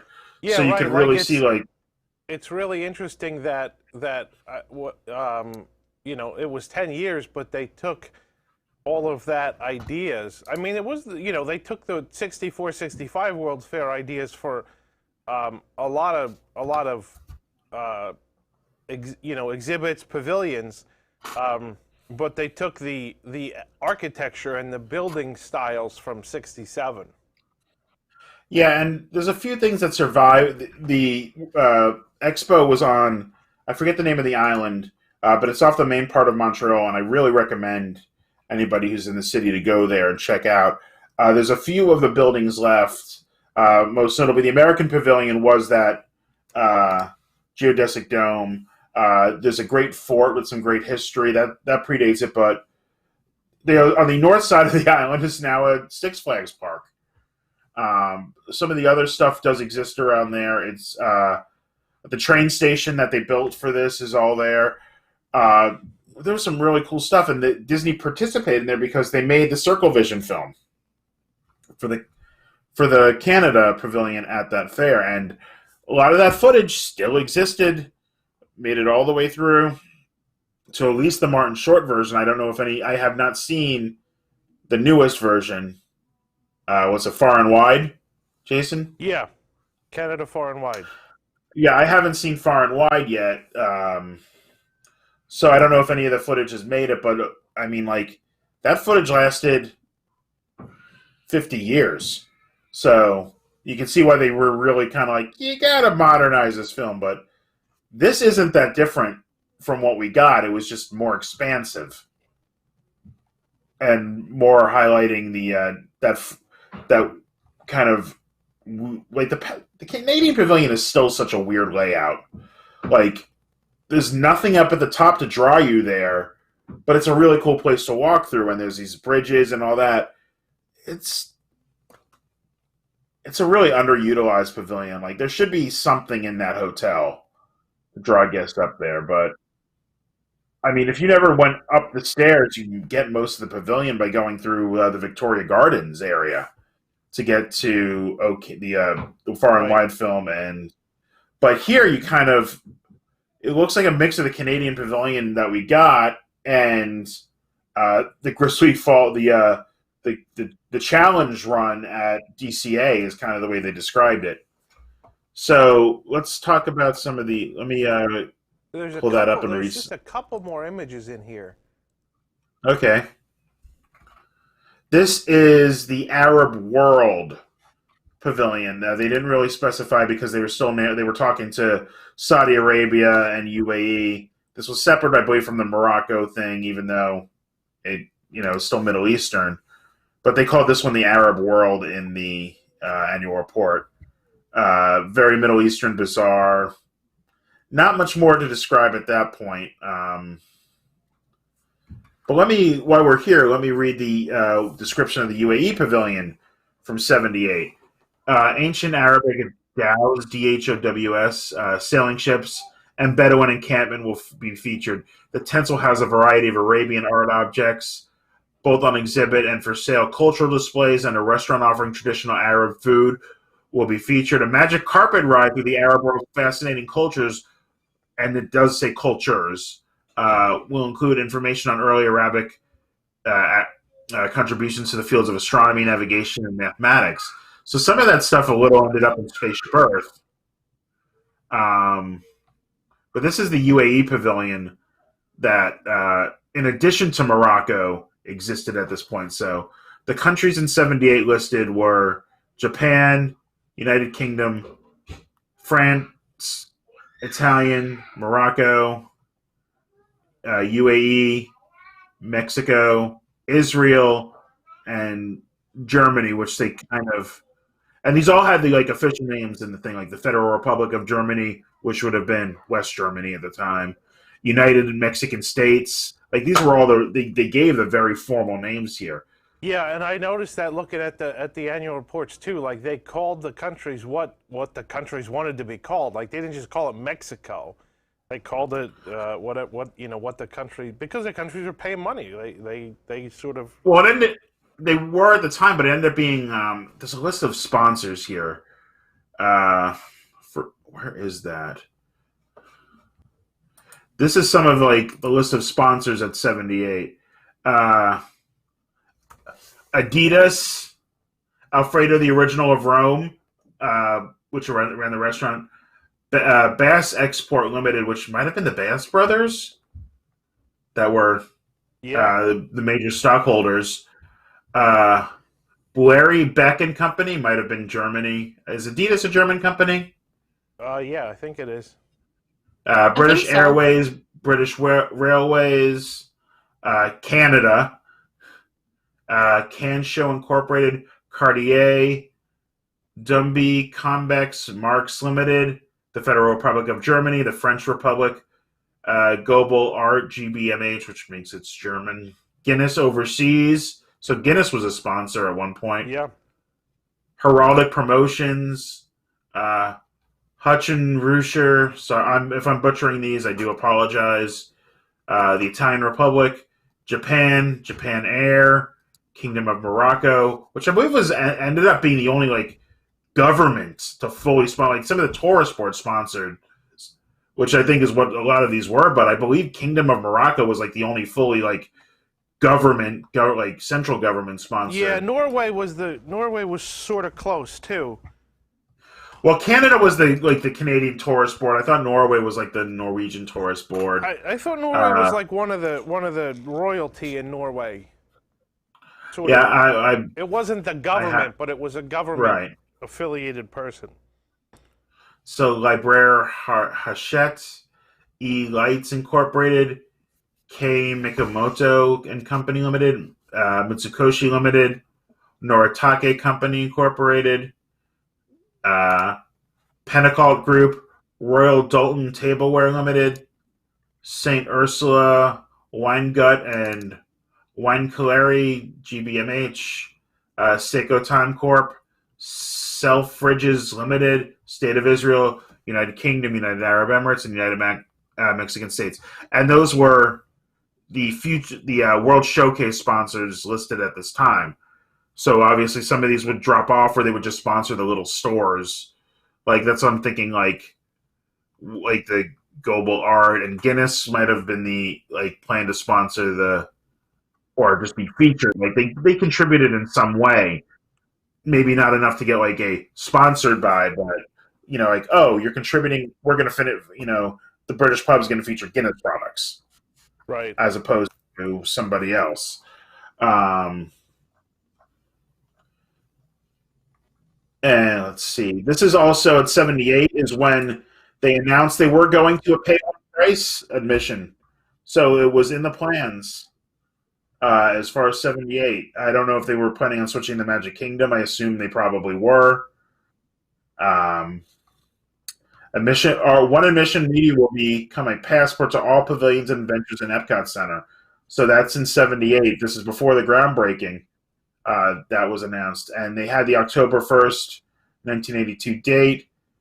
They knew they were going to break ground in 79, and they figured, most vertical construction would start in 80. Despite Epcot coming out of $1 billion, the plan was for Epcot to take all of Walt Disney World's construction up to the billion mark. So just shows you how much it blew over budget, because they were already about 500 to 600 million into the Walt Disney World development. Let's see. It was a design was 600 acres with the parking lots, which is kind of close to what we have, because the park itself is close to 300, right? And then the parking lots are just beyond massive, and you had the cast buildings and stuff into that. So those are the facts from the 78 report. We could go through some of them. Let's go through more of the descriptions of the future world, or the World Showcase stuff, since we had that. The United Mexican States Pavilion. The highlight of this pavilion is a water excursion whose colorful boats are themed to the famous Xochimilco Gardens. Once again, my apologies for the pronunciation. They convey guests through a dramatization of Mexico's colorful and exciting history. Shops will offer authentic handcrafts, and there will be live entertainment and a Mexican dinner theater. So other than the dinner theater becoming basically Blue Bayou, that sounds pretty much done at that point. Yep. State of Israel Pavilion. Olive and cypress trees line the entrance leading to the courtyard, setting with shops clustered around the perimeter. Through an archway to the court can be seen a covered amphitheater characterized after the theater at Caesarea, where the Israeli musicians will perform. So that seems to be like one of the more kind of pavilions we got, where it was more about live entertainment in an informal kind of theater setting as opposed to scheduled times. Germany was German architecture highlights the pavilion filled with themed shops. There'll be a cruise down Germany's most famous rivers, the Rhine, the Tiber, and the Ruhr, and the Isar. So there we go. We have that. We saw that picture earlier. I don't know if Jason can bring it back up, of the German courtyard that was featured in that description, with Italy in the background. Oh, yeah, hang on. This one. Yeah, I have to move the window so I can see both what we are doing, and I can read here. The Japan Pavilion, a traditional wooden archway, marks the entrance to this pavilion. A carousel theater show, The Winds of Change, will be located just past the ceremonial temple bell and an ornately decorated pagoda. The 4-act show features audio animatronic figures in the film. The section of the Ginza, Tokyo's famous nighttime shopping district and entertainment district, will be part of the pavilion. So I said we weren't going to get too far into the construction, but two of the show buildings that were built were obviously the Rhine River Cruise and the Meet the World building, which is the Winds of Change. Rhine River was meant to be built. It just was put on the back burner, and then just kind of canceled. They did, I believe, start using that for like server storage and computer and backstage stuff. So that building did get used at one point, because I had some friends who used to work at IT. The building was struck by lightning, set off like and there was a fire that set off the sprinkler system. So I remember my friends were working when that all happened. But the Japan Pavilion, my understanding is one of the reasons we didn't get Meet the World. Well, there were two things I heard is, how are they going to handle World War II if Japan was sponsoring it? Because, and I believe you've Meet the World's gone, Jason. When did it go? Or is it still there? I don't remember now. But you guys never got on it. No. So it was a carousel theater show, but when they got to World War II, they kind of just cut to black with some sounds. They really kind of skip over it because the Japanese are not exactly proud of that moment in history. So there was some discussion always with like, well, how are we? And this was being co-developed because the Tokyo Bay project started at about the same time as the Epcot, the hardcore Epcot Center development. So these were running in parallel. So this was going to be put in both places. American audiences weren't going to accept the just skip over Japan's involvement in World War II. So that was one of the problems. The other problem I heard, and I don't know the exact details of, I don't remember them offhand, was they misbuilt the building by like inches or feet, and the carousel was just not going to work anymore. Jason, you know that story? I did not ever hear that story. So there was some sort of, it was either not level, it was slightly misbuilt, and the carousel wasn't going to work. And so they were like, oh, we're going to have to modify it. So we delayed it, and nothing ever happened with it. So supposedly that was a construction error, is why we actually didn't get Meet the World. And maybe it was the funding just wasn't enough to redo it, because everything was being developed. I mean, cloning a ride costs, costs money, obviously, for construction. But like, how much of the actual like budget for a ride goes into design? So they had it. So those are two other things we never got. The United Kingdom Pavilion was supposed to have a film, like another travelogue film. Green lawns and ornamental green gardens, gable roofs, and spires from the setting of this pavilion. An English pub and many themed shops, including the District Beau Art facade and Selfridge's department store, can be visited. Suffrages, I think, is how it's actually pronounced, right? Yeah. Mm-hmm. I didn't put two and two together until just then. Can be viewed in the iron and glass work of St. Pancras, or Victoria Station can be seen. So this is kind of what we got, except for the theater show. Like, it was a smaller English village sort of London mix. And that's not too far, like, when you walk into the pavilion. It went more with the rural village than London, I guess, at the final thing, but it wasn't even a big theater. It was only supposed to be 200 seats, which is, I mean, Tiki Room had like 300 people in this. That are supposed to be able to sit in there. So that just gives you to show you how small that theater was supposed to be. The French Republic Pavilion, the street life and flavor of Paris, which revolve around the River Seine, are captured in this pavilion.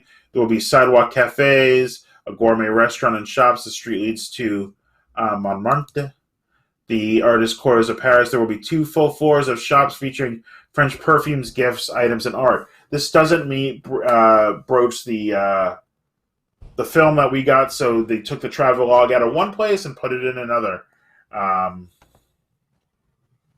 I mean, both countrysides are beautiful. I would say, having driven through both, I think the French one is a little, with the mountains and the different terrains.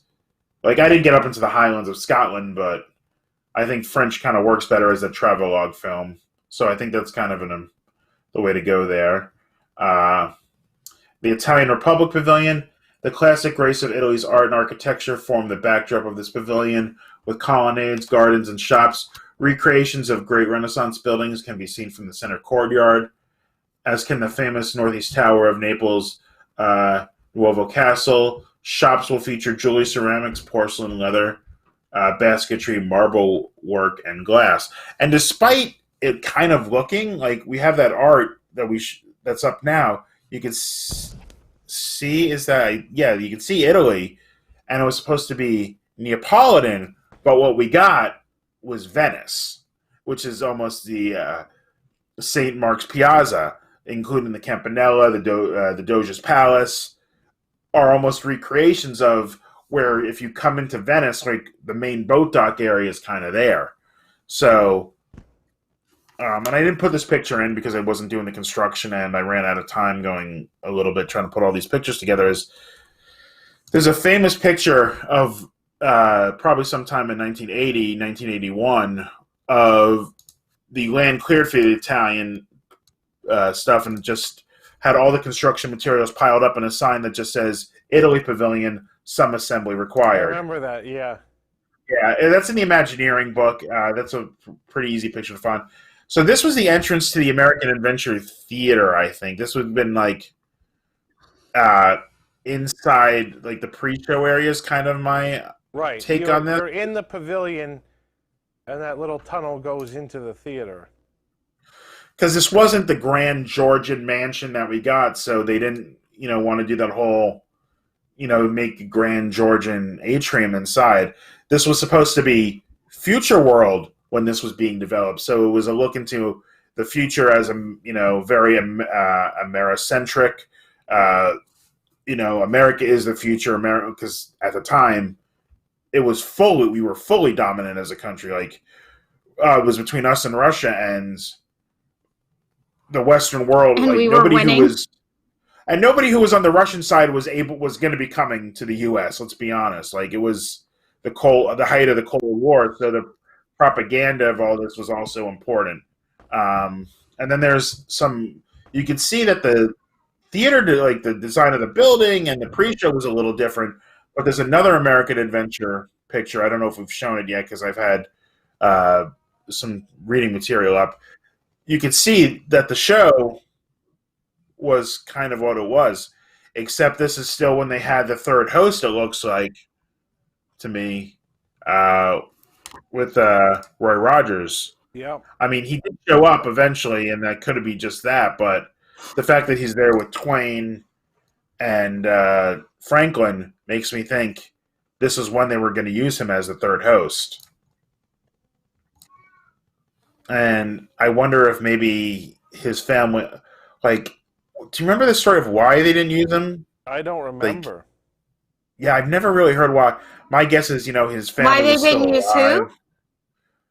who? So Will Rogers, not Roy Rogers, sorry.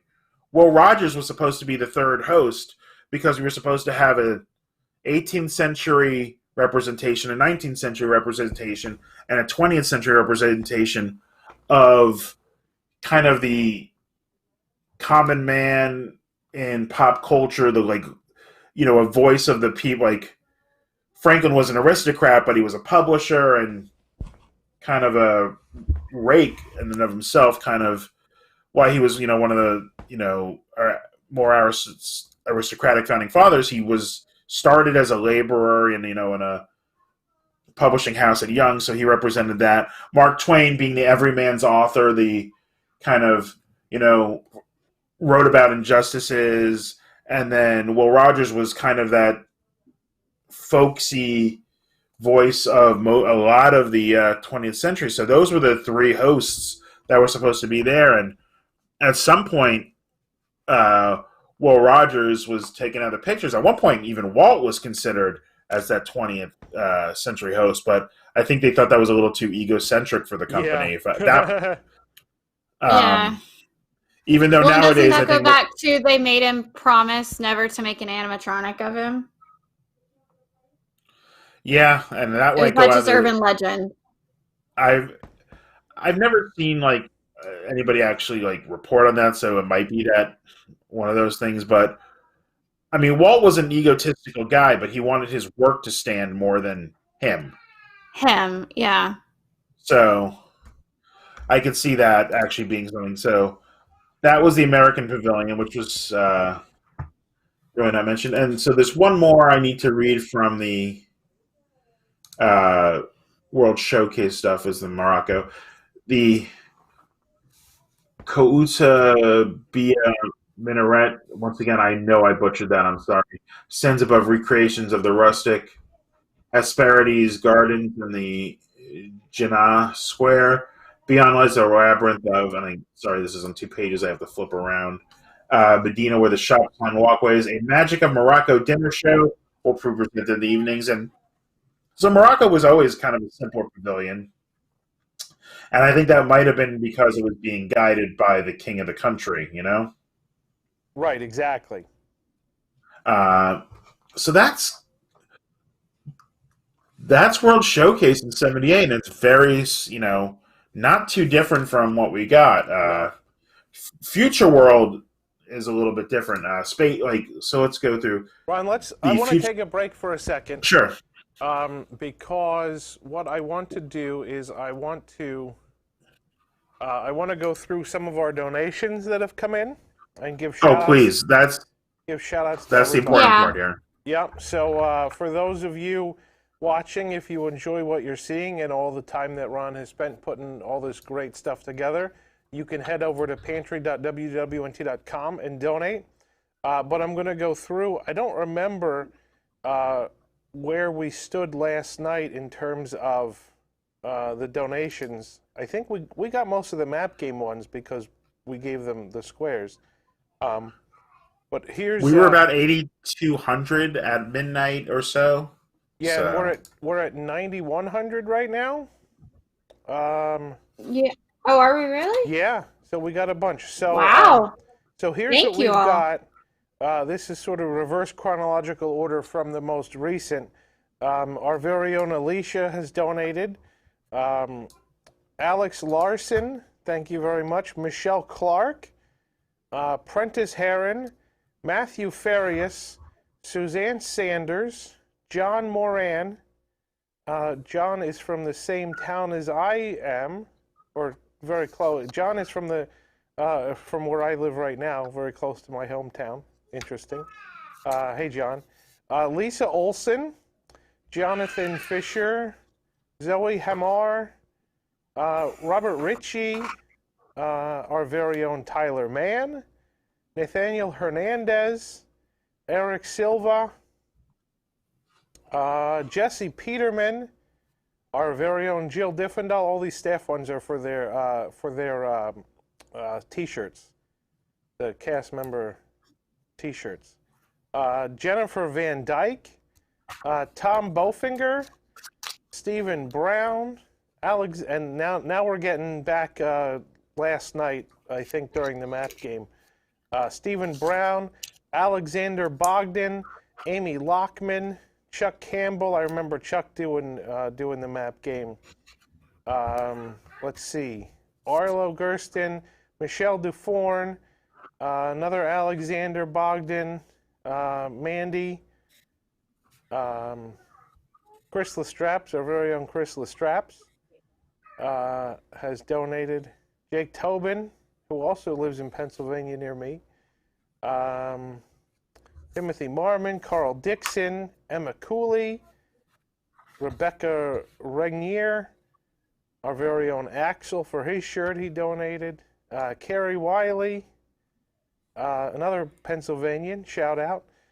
Michael Volpe, Catherine Zimmerman, Michelle Corliss, Jeff Ferruzzo, Lisa Lancaster, Liam Oman, Jay Poland, Celia Martin, Jonathan Fisher, Tammy Pappas, Catherine Nickel, Huan Yu Shi, Jonathan Fisher, Brian Kipschel, Tracy Kaiser, who I think that's Alicia's mom, Megan Allen, Rose Bryan. I think Tom read some of these. Vince Gagliardi. Tom read some of these. Now we're getting into the News Tonight time slot last night. Brian Rapp, Emma Cooley. But we'll give extra shout-outs. John McCabe. John McCabe's from Massachusetts, up near Ron. Julie Benson, Jonathan Cooper, Tyler West. Let's see. Joanne Levy, Molly Guerrero. Molly, I think, was the one that played match game last night. Dawn Hannon, Randall Alberts, Ross McNeil, Matt Rissman. And that takes us back to when News Tonight started. So I think that's everybody. Thank you all so much for your donations. We are at, 9,000? Let me just refresh this to get an accurate. $9,109 for the cast member Pantry. Wow. And this is after, we've only been going for, we started at 7 a.m. yesterday. We're 26 hours. We're not even at the halfway point, and we're already at 9,000 out of our 13,242 goal. And I didn't add in here, but I'm going to do that. We also have to add in all of the profits from the T-shirts that we sold yesterday that sold out in record time, because all those profits go to the cast member Pantry. So we are. We've got all those to add in here, and then we've also got the WIGS members. So traditionally, what we've done is we've given the entire month of November the WIGS Patreon payment. We've put that completely into our charity fund as well, and that's not added in here. So both of those have to get added in. That's going to take us even closer to our goal. And then, but that goal doesn't mean we stop, guys. The goal doesn't, which is No. honestly why I'm Keep hesitant going. to put in the T-shirts and the Patreon money, because I don't want people to think that we're going to stop it when we hit the goal. So I might just put those in real late tomorrow. But this also doesn't include Well, the don't we auction. usually? What's that? Yeah. Don't we usually wait until like right before the auction to put the wigs and all in? It depends how things are going, but things are going so well that I don't think we need to put them in right away. Usually things are slow, especially the overnight hours. Usually things are real slow, and so we kind of put them in maybe the next morning to make it look good. Make ourselves feel better because the overnight was slow. No, But Spencer did a awesome. great job, yeah. And Matthew and Tyler and all of them. Yep, and so so that's where we are right now. But this also doesn't include anything from the auction. So there are over 100 items up at auction.wdwnt.com. Over 100 items that you can bid on. The bidding is open right now. And it's eBay-style bidding at this point, where you can just put in your maximum bid and then, see what happens if you get outbid. But starting tomorrow night at 9:30 p.m., the auction goes live as a live auction, where I will be the auctioneer, and we will be bringing up the items one by one and calling for the final bids, and then closing out each auction item in sequence to cap off the show as we normally do. And then we've got to add that total in to the marathon total as well. So this is going to get pretty crazy, I think, over the next over the next 40 hours.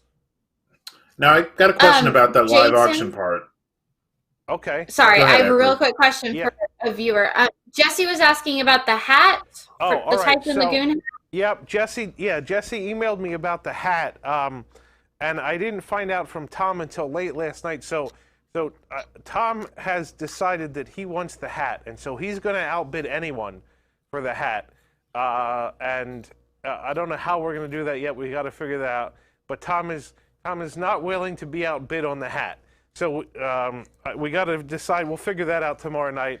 Maybe Jesse can give us some idea of what he thinks we should do with that hat, because Tom is obsessed with Typhoon Lagoon, and he wants the hat. So we got to figure out something to do with that. Okay. I have another super quick question. If Yep. I have something that I just recently found in my closet that I wanted to add to the auction because I didn't realize I had it, Okay.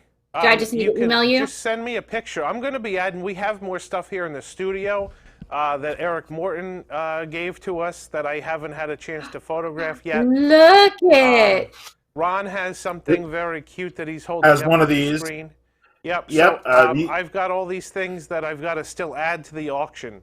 And so, yeah, with the wheel, I love the wheel. Oh, that was so cool. That is cool. We've got That a is bunch more stuff incredible. to add to the auction that I have to do that.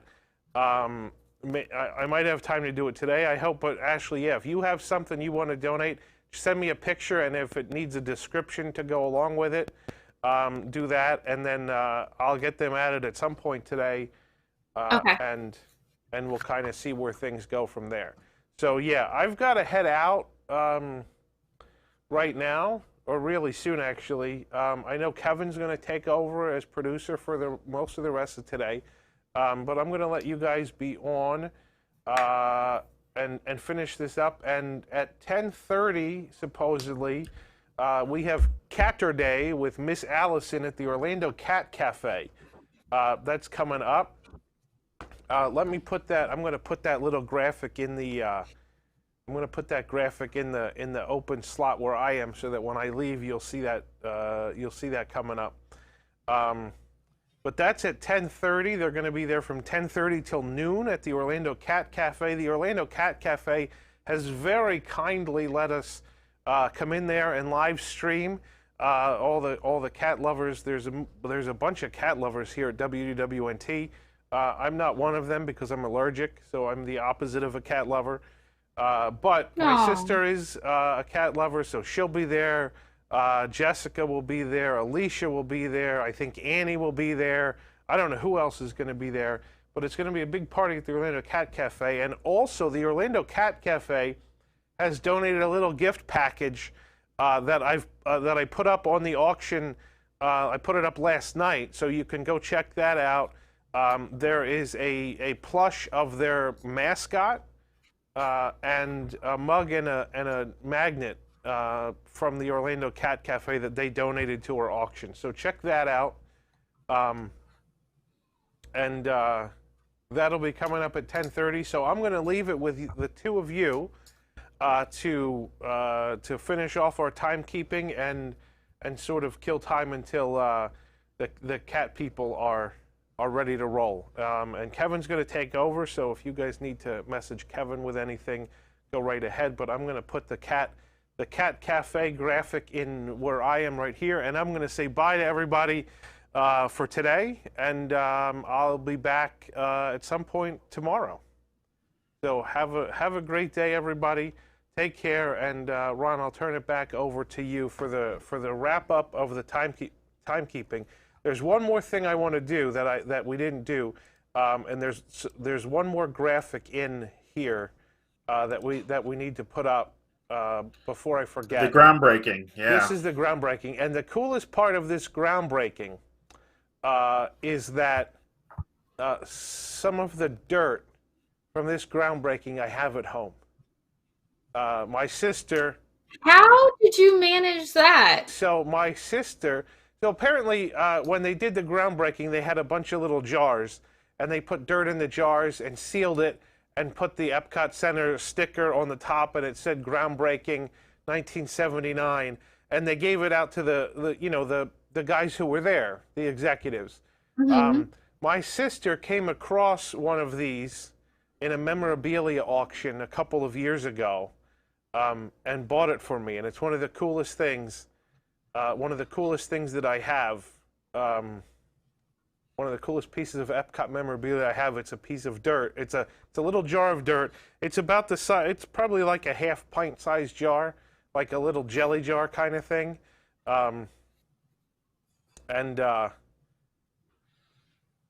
It's really neat though. It's so neat. And I have a hard hat. So there's a picture very similar to this one, Ron, and we don't have it right now, but there's a picture with these guys wearing Epcot Center hard hats. It's almost the same picture. They just have the hard hats on, and I have a hard hat too, which is really cool. Oh wow! From this groundbreaking. That is cool. So yeah, some of the really neatest pieces of Epcot Center pre-opening memorabilia that I have is really neat. So all right, I'm gonna turn this over. Let me put this graphic back in and then turn it over to you guys, and you can hopefully finish out this segment and get people at least far enough along that we can continue this on the timekeeping segment of pressing issues when we start that up again. We're not going to do that on pressing issues this week because we're going to have a little bit of a show, a little shorter show, so that we can have plenty of time for the auction, which happens right after pressing issues. But we'll start the timekeeping discussions back up next week on pressing issues. So let's see, and here we go, and boom, there you guys are. So there we go. Once again, have a great day, and we'll see you all a little later. All right, thanks, Jason. So we were talking about we just finished up discussing what the 78 plans. These are all the pre-construction because groundbreaking was in 79. So that's kind of where we've discussed a little beyond that, but that's kind of where I wanted to end this. So let's go through the future World Pavilions that they had. And I hate reading on the air, but I think the best way to describe these things is just from the annual report. So this is what the company was putting out there at the time. You had Spaceship Earth. Inside the spectacular dome, which dominates the entrance to Epcot Center, Disney Imagineers, still in quotes because it was still wet at the time, have created an exciting time machine theatrical experience to introduce the concept and meaning of Epcot. So, I mean, I think they kind of had the communications team because AT&T was listed as a Future World sponsor. I mean, I think it was under the Bell Labs name at the time. This is what would open with Spaceship Earth. So this was Bradbury wrote one of the original scripts. So I think that's kind of where we're at here. It's not fully locked into communication, but communication does kind of bring everything else together. And so the Horizons concept kind of brought even that together.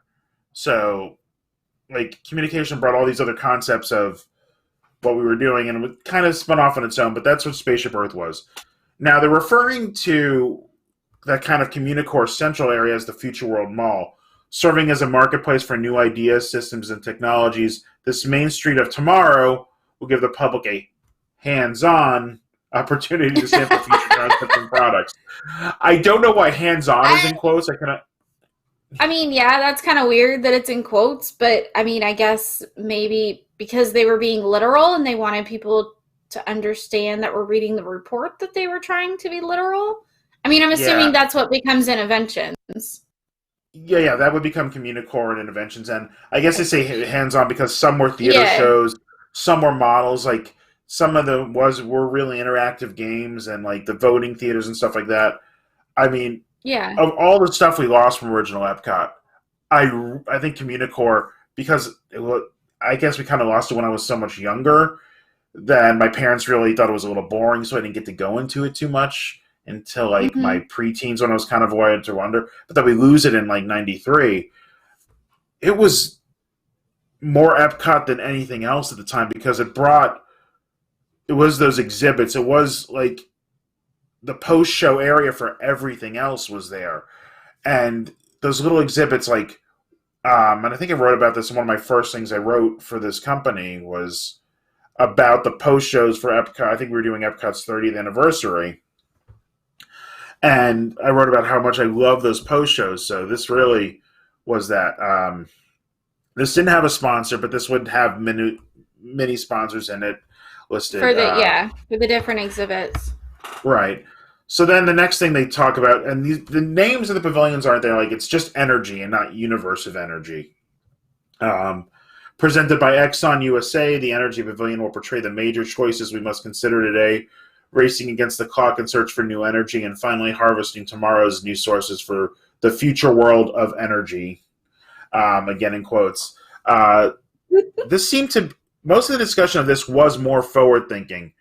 And I even think the original, like it obviously was heavy on fossil fuels, but I think the original Universe of Energy did try and discuss a little more forward things like the breeder reactors and stuff like that. Like it was more forward. I never wrote it. Is end all be all. I never wrote it personally, but I think you're right from what I remember seeing of, videos and descriptions of ride-throughs. But it was almost like, we have fossil fuel now, but it's not as bad and scary. And eventually we'll get to something else, but right now it's good and it's a good thing and it's fine. I think was kind of the approach that they took with it. Yeah, and that was, I mean, I think they kind of knew what they were doing with the multimedia theater show at that point because you see concepts of the cards. I've seen them elsewhere, not here. I don't know exactly when they were developed, but like obviously like the dinosaur section dates back to 1964 and the Skyway of Tomorrow. So, I mean, they obviously expand on that, but I mean, even further back than that, the like famous Allosaurus versus Stegosaurus we discussed back when we were doing that was Fantasia. Run from the Vault. It goes all the way back to Fantasia, and they just such an iconic fight scene that they used it in, the 64 World's Fair, the Primeval World, Universe of Energy. It's gone, used over and over again, and it's just fantastic that kind of goes through. We discussed the transportation pavilion, but this is more of I think getting closer to World of Motion is presented by General Motors. The Transportation Pavilion illustrates how we have progressed through time in direct relation to our freedom of mobility, simulating many of today's modes of transportation and previewing a variety of future transportation concepts. I mean, we don't get as much of the simulation. They did kind of have the speed tunnel. They had a couple speed tunnels there. And you had a really extensive post shows with talking about, different types of engines, aerodynamic design, concept cars were there as well as like GM's other models. Like, I think that's kind of the concept there. They might have had to scale back the future stuff, but you probably don't remember or ever saw like the center core section. Which no, I wish I had, but no. There's no good pictures of it because I've looked for years because I love it. Like, I had this commissioned version of this is the Horizons exit mural, the prologue and the promise. Disney never sold a good version of it, as I found, but I found like someone had a really great high-res version of it. I downloaded and had printed myself for this, but. Cool. The other thing I always remember was there was the center core, which was the city of the future. And it was probably, like, the Progress City model we discussed earlier was probably 30, 40 feet wide with moving pieces inside. And it was, as you came around near the, right before the descent, because everybody knows World of Motion, you had that spiral up on the outside. And then you had to spiral back down on the inside. And right around the center core, as they called it, was...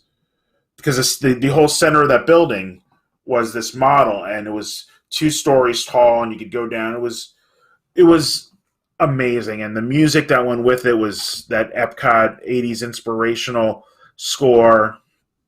I loved it, and there's a shame there's no good picture of it because there was black lighting and internal lighting, and you just couldn't get that done. So that did really kind of show the future, but obviously a lot of these things, as we said, like, came down to budgets and what people were willing to sponsor. And also, Horizons developed, so they took a lot of those future concepts and moved them over there. Yeah. Then we had the land, which was now the land fully presented by Kraft. The Land Pavilion will feature a variety of shows and attractions dramatizing the challenges and the importance areas of nutrition, food production, and wise harvest of the land, focusing on the earth as a garden to be cultivated from its own and humankind's most beneficial use. So that's kind of what we got there. They weren't as specific. And it clearly shifted from the original idea, which is a shame because as much as I enjoy portions of the land, I think that would have been a better where they had the rainforest and all that. The 3 attractions really did that. We had the nutrition with they did what they set out to do. Yeah. The seas through an exciting ride attraction, including the authentic ocean environments with marine life and undersea restaurant. This pavilion will give guests a greater understanding of our relationship with the seas and the need for harmony between humankind and the vast world of water around us. It looks like these are now the ones that didn't have a sponsor. So these are more nebulous descriptions from here on out here of the seas, life and health and space. And that's a reason why we never got any of these for at least, 4 years after park opening.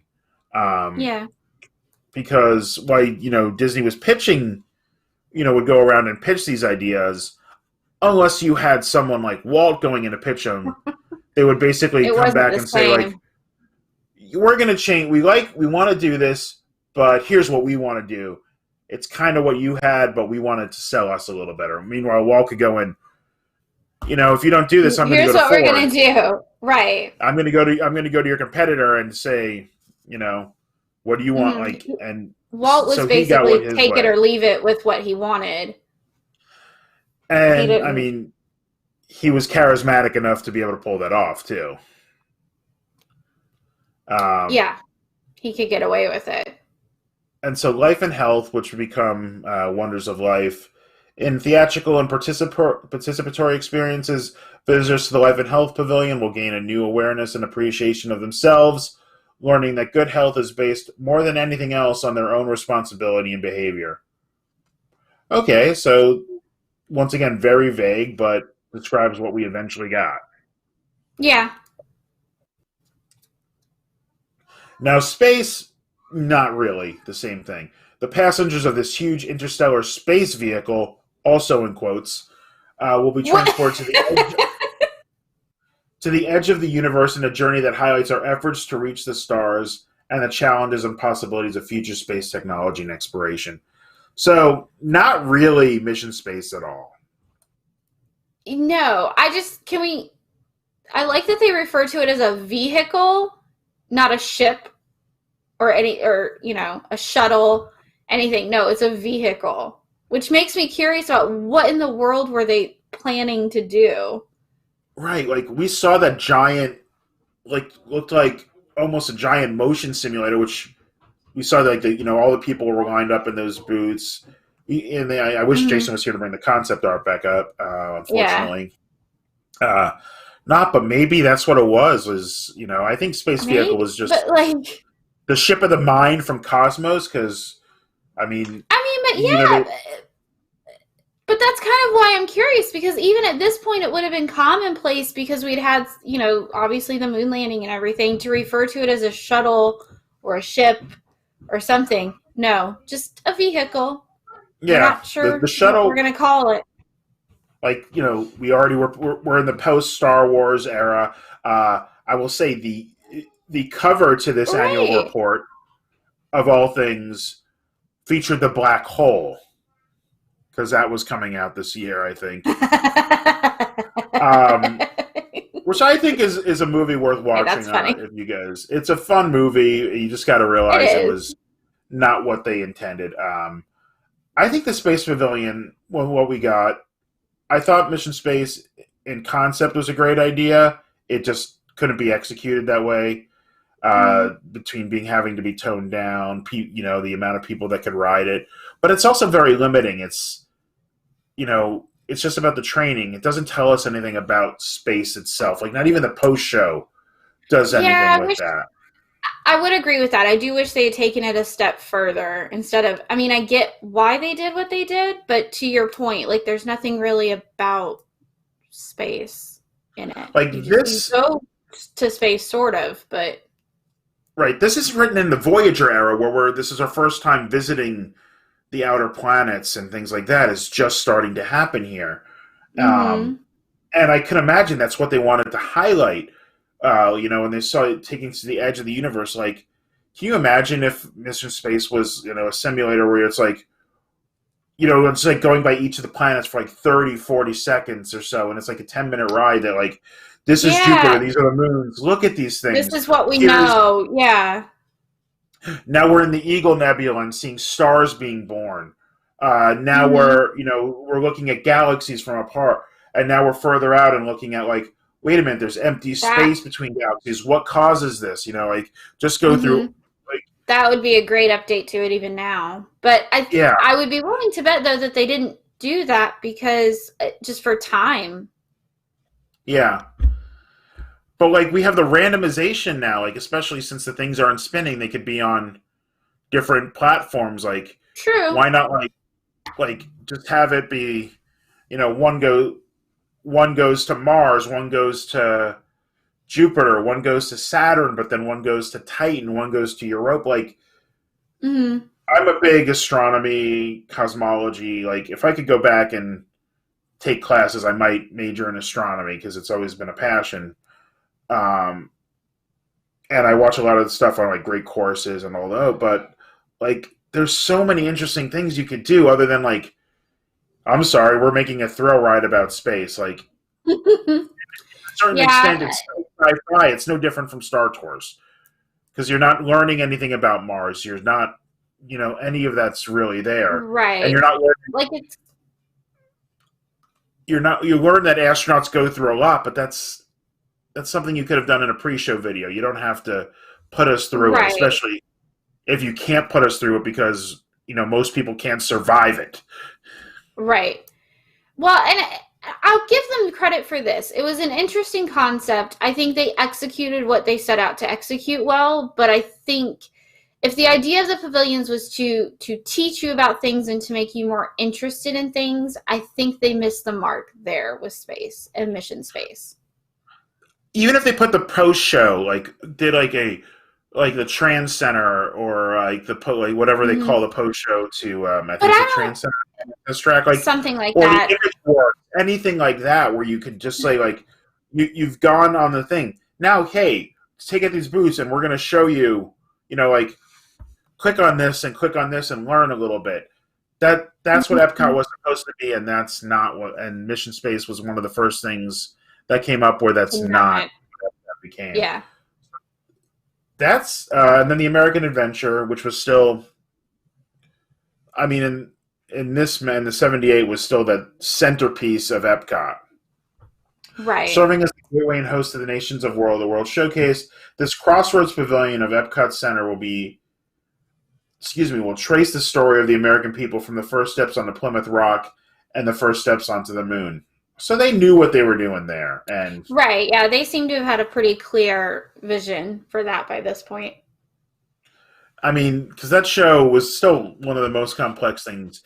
If anybody ever gets a chance to do the Backstage Magic Tour, I want to so bad. Expensive, but it's worth it for a day. It's a full day tour. You get a good meal, like you get a $40 meal out of it. So, like you do get a little bit. I did it back when you could do the Platinum Tour, so I definitely got my money's worth out of it. But it's a great thing, and just being able to go while they're doing the show test in the morning and go underneath the American Adventure and see what it takes to move that whole thing. It is unbelievable. So they were developing that.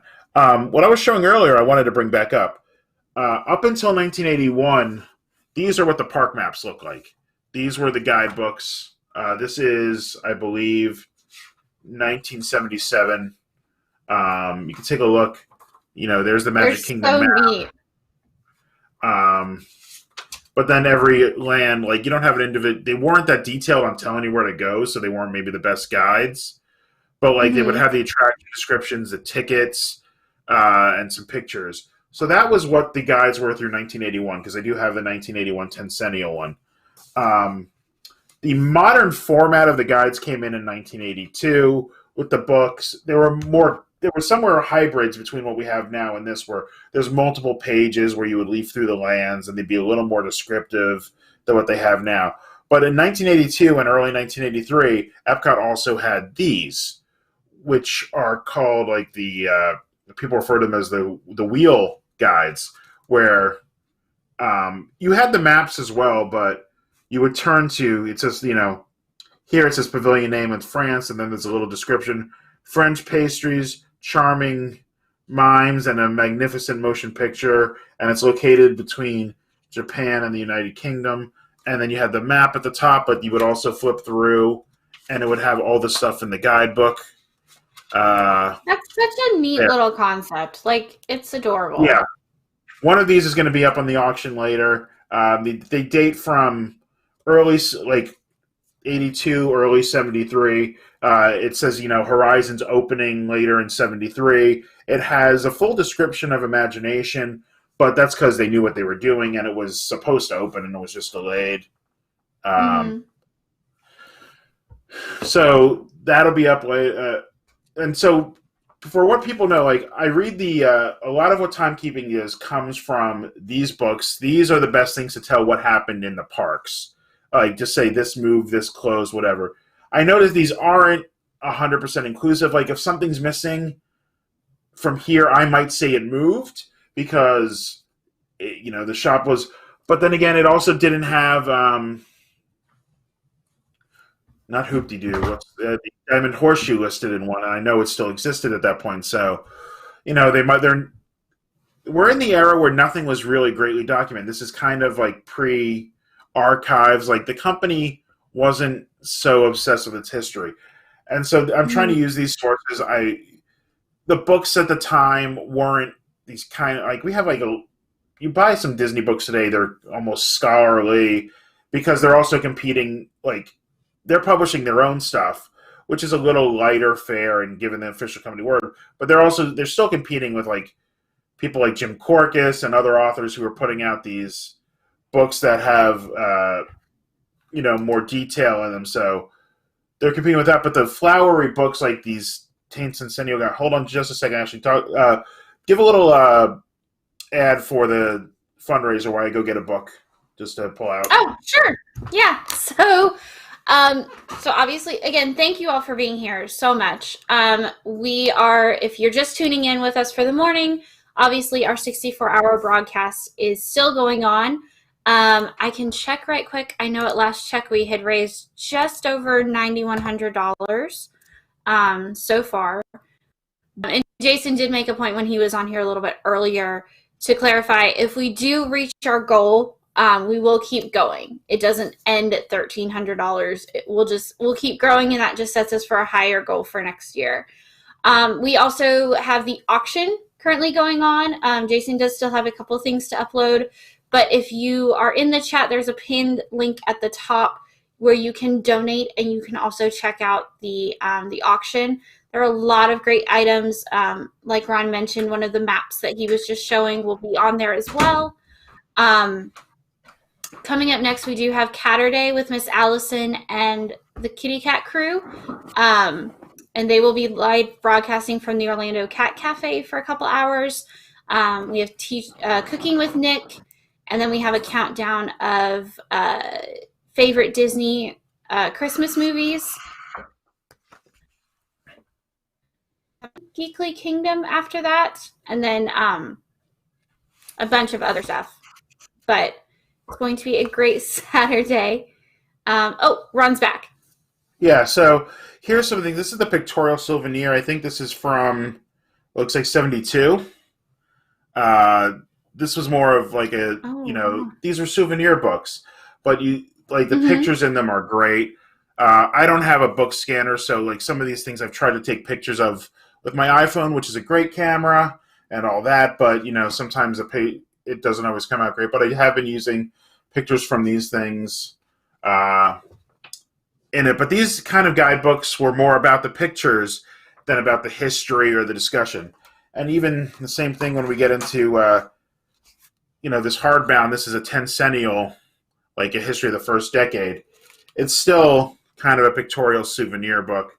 Right here, we're looking at the Crystal Palace and the gardens of Main Street. So these aren't exactly the most detailed things. Then there's this, the Epcot 82 book, which was something that I bought for this project that I've been looking at for years. But once again, it's still more about pictures than it is about text. I mean, they describe these things. Here's some a little bit of text, but like a full page picture. Yeah, there's some stuff from the development of that's obviously World of Motion. And then at the bottom there, you can see the Bird and Robot concept art. And you even though this came out, I think, with 82, you see Horizon stuff in here. This looks like some Universe of Energy concept art, or not even concept art, somebody working on some lava and the things so this is where we're getting a lot of this information from, because the day-to-day changes weren't being logged. There weren't blogs. There weren't the Disney historians, even in the company. Yeah. Well, when did that actually start with David Smith? It was somewhere not too... Yeah. I think it's the late 70s, early 80s. I don't know if it's on Eisner's watch or just before. I think so. I think it might have been Eisner's watch. Because for his faults, he did understand the importance of documenting the history. Because he wanted to play up that history. It did start in 1970, but I don't think it was what it became. I think that was more of they're taking something out of Disneyland. We're going to save it instead of... We're just going to hold on to it. But they didn't have they didn't do the actual like full on documenting and everything until I think Eisner. Yeah, there's a lot like the early history or you're right, like of this just stuff before. is really hard to come across. And I mean, obviously, they were more secretive. They were still a publicly traded company, but the disclosures weren't, always out there the same way. And obviously, they're still not like disclose everything that they're working on. But these annual reports are probably the best time capsules of what's being built, and those guide maps are what was built and what changed. Starting in the 80s is when they start having the unofficial guides, and I think that's also the Fromer and Burbaum's, is that the other travel guide? But it starts with I think that's correct. So I know the unofficial guide is the one I'm working from, because I know Len has always been a great guy, even though he didn't get to the company until the 90s. But the guy, they're really going to be what's working for what changed. Like, we might not have the dates, but as long as I can find when something changed, I'll say it's in the air. If I can get a month, I'll always be as specific as I can with these dates. Like in the articles, particularly, like when we're just doing these shows, it's more about the discussion and the history of it than the chronology. So, and if I miss something in the future, I have been trying to put it back in the articles. Like, I know I missed certain things, and in '76 I went back and said, hey, I don't know when this changed, but it did. And so trying to go through all that. But I'm really loving working on this just because I get an excuse to buy these guides and these books.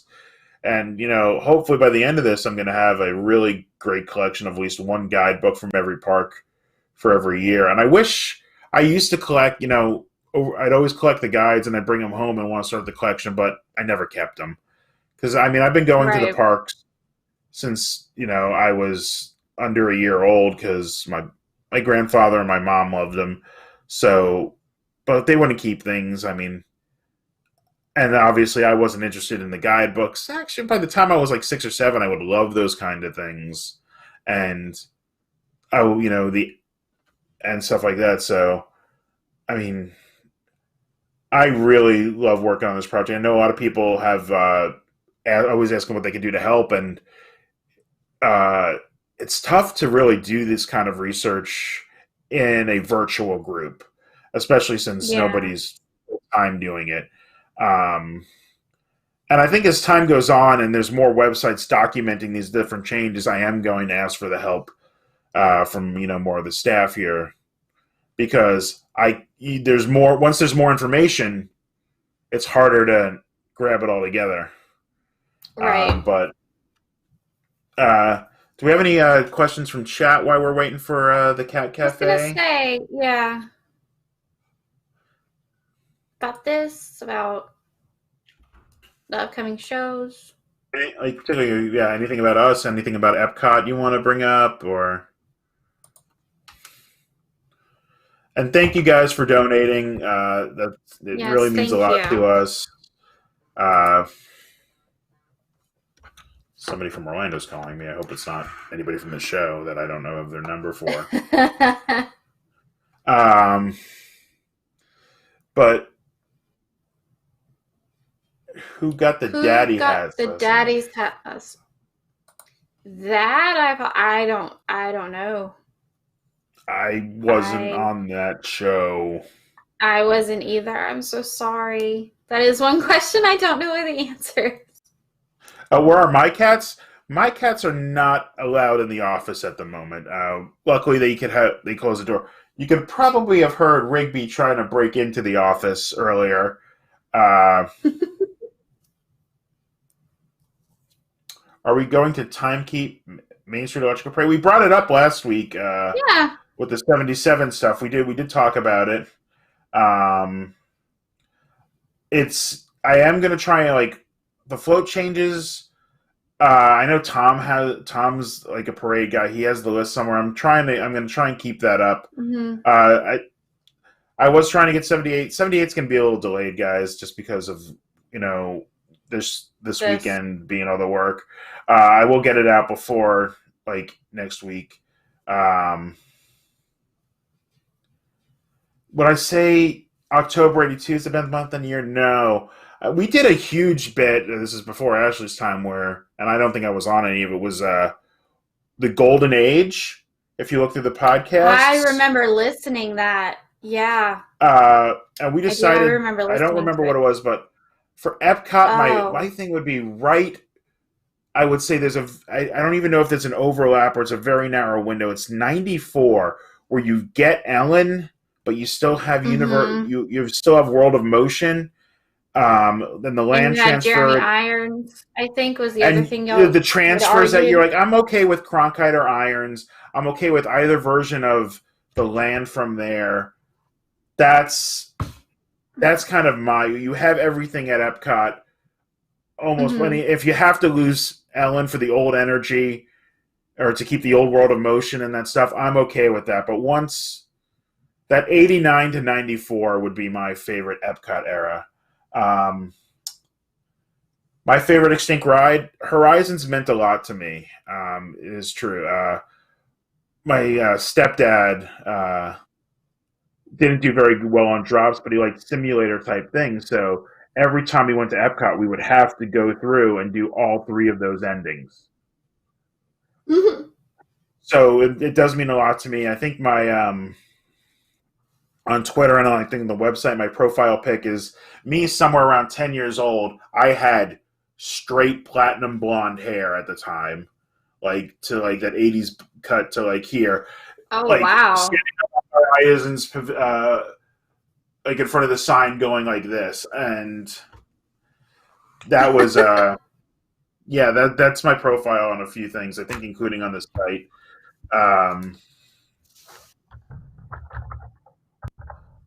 Do I think they should bring back the listen? I don't know if it fits the current ride, the Listen to the Land. I think the Land Pavilion is one of my favorite loops. I think it is a great song, but I don't know if it fits personally. I miss it. I think then they should make it fit because that could use a little bit of an update, especially the weird I always call them the beehive images at the end as you're kind of waiting into unload. You could update that scene and put the Living with the Land in there. Listen to the Land. Well, and I mean, don't get me wrong, I still enjoy it, but I do understand why people call it boring, especially now that we've lost the actual cast members doing the spiel, because that felt more interactive. But what was my favorite main attraction month this year? Honestly, I think it was Pan.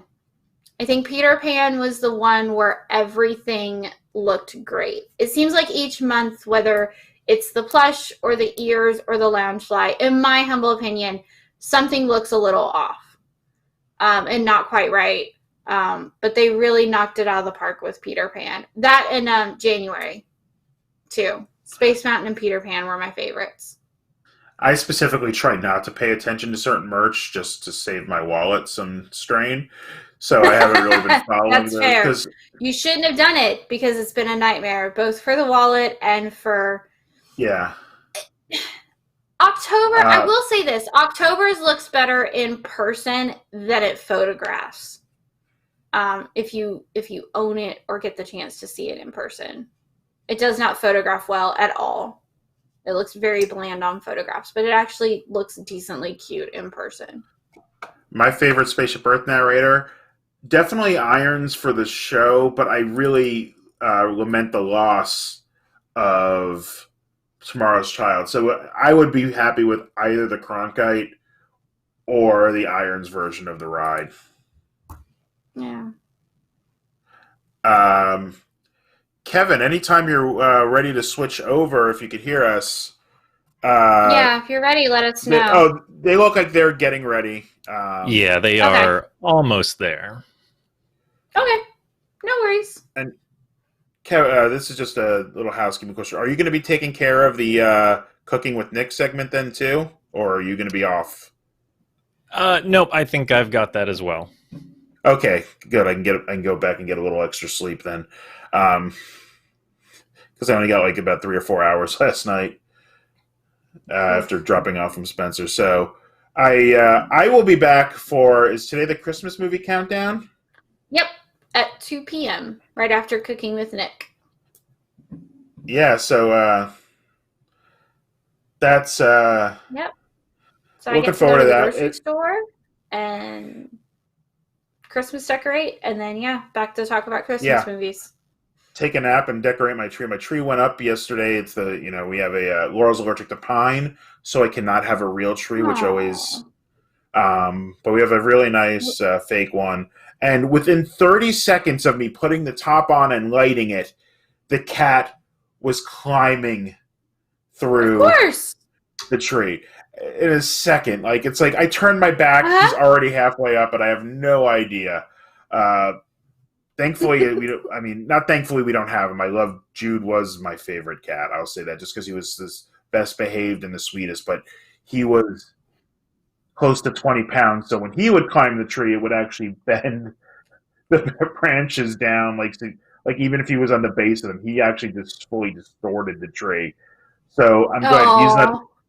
To destroy it because the other cats are a lot lighter.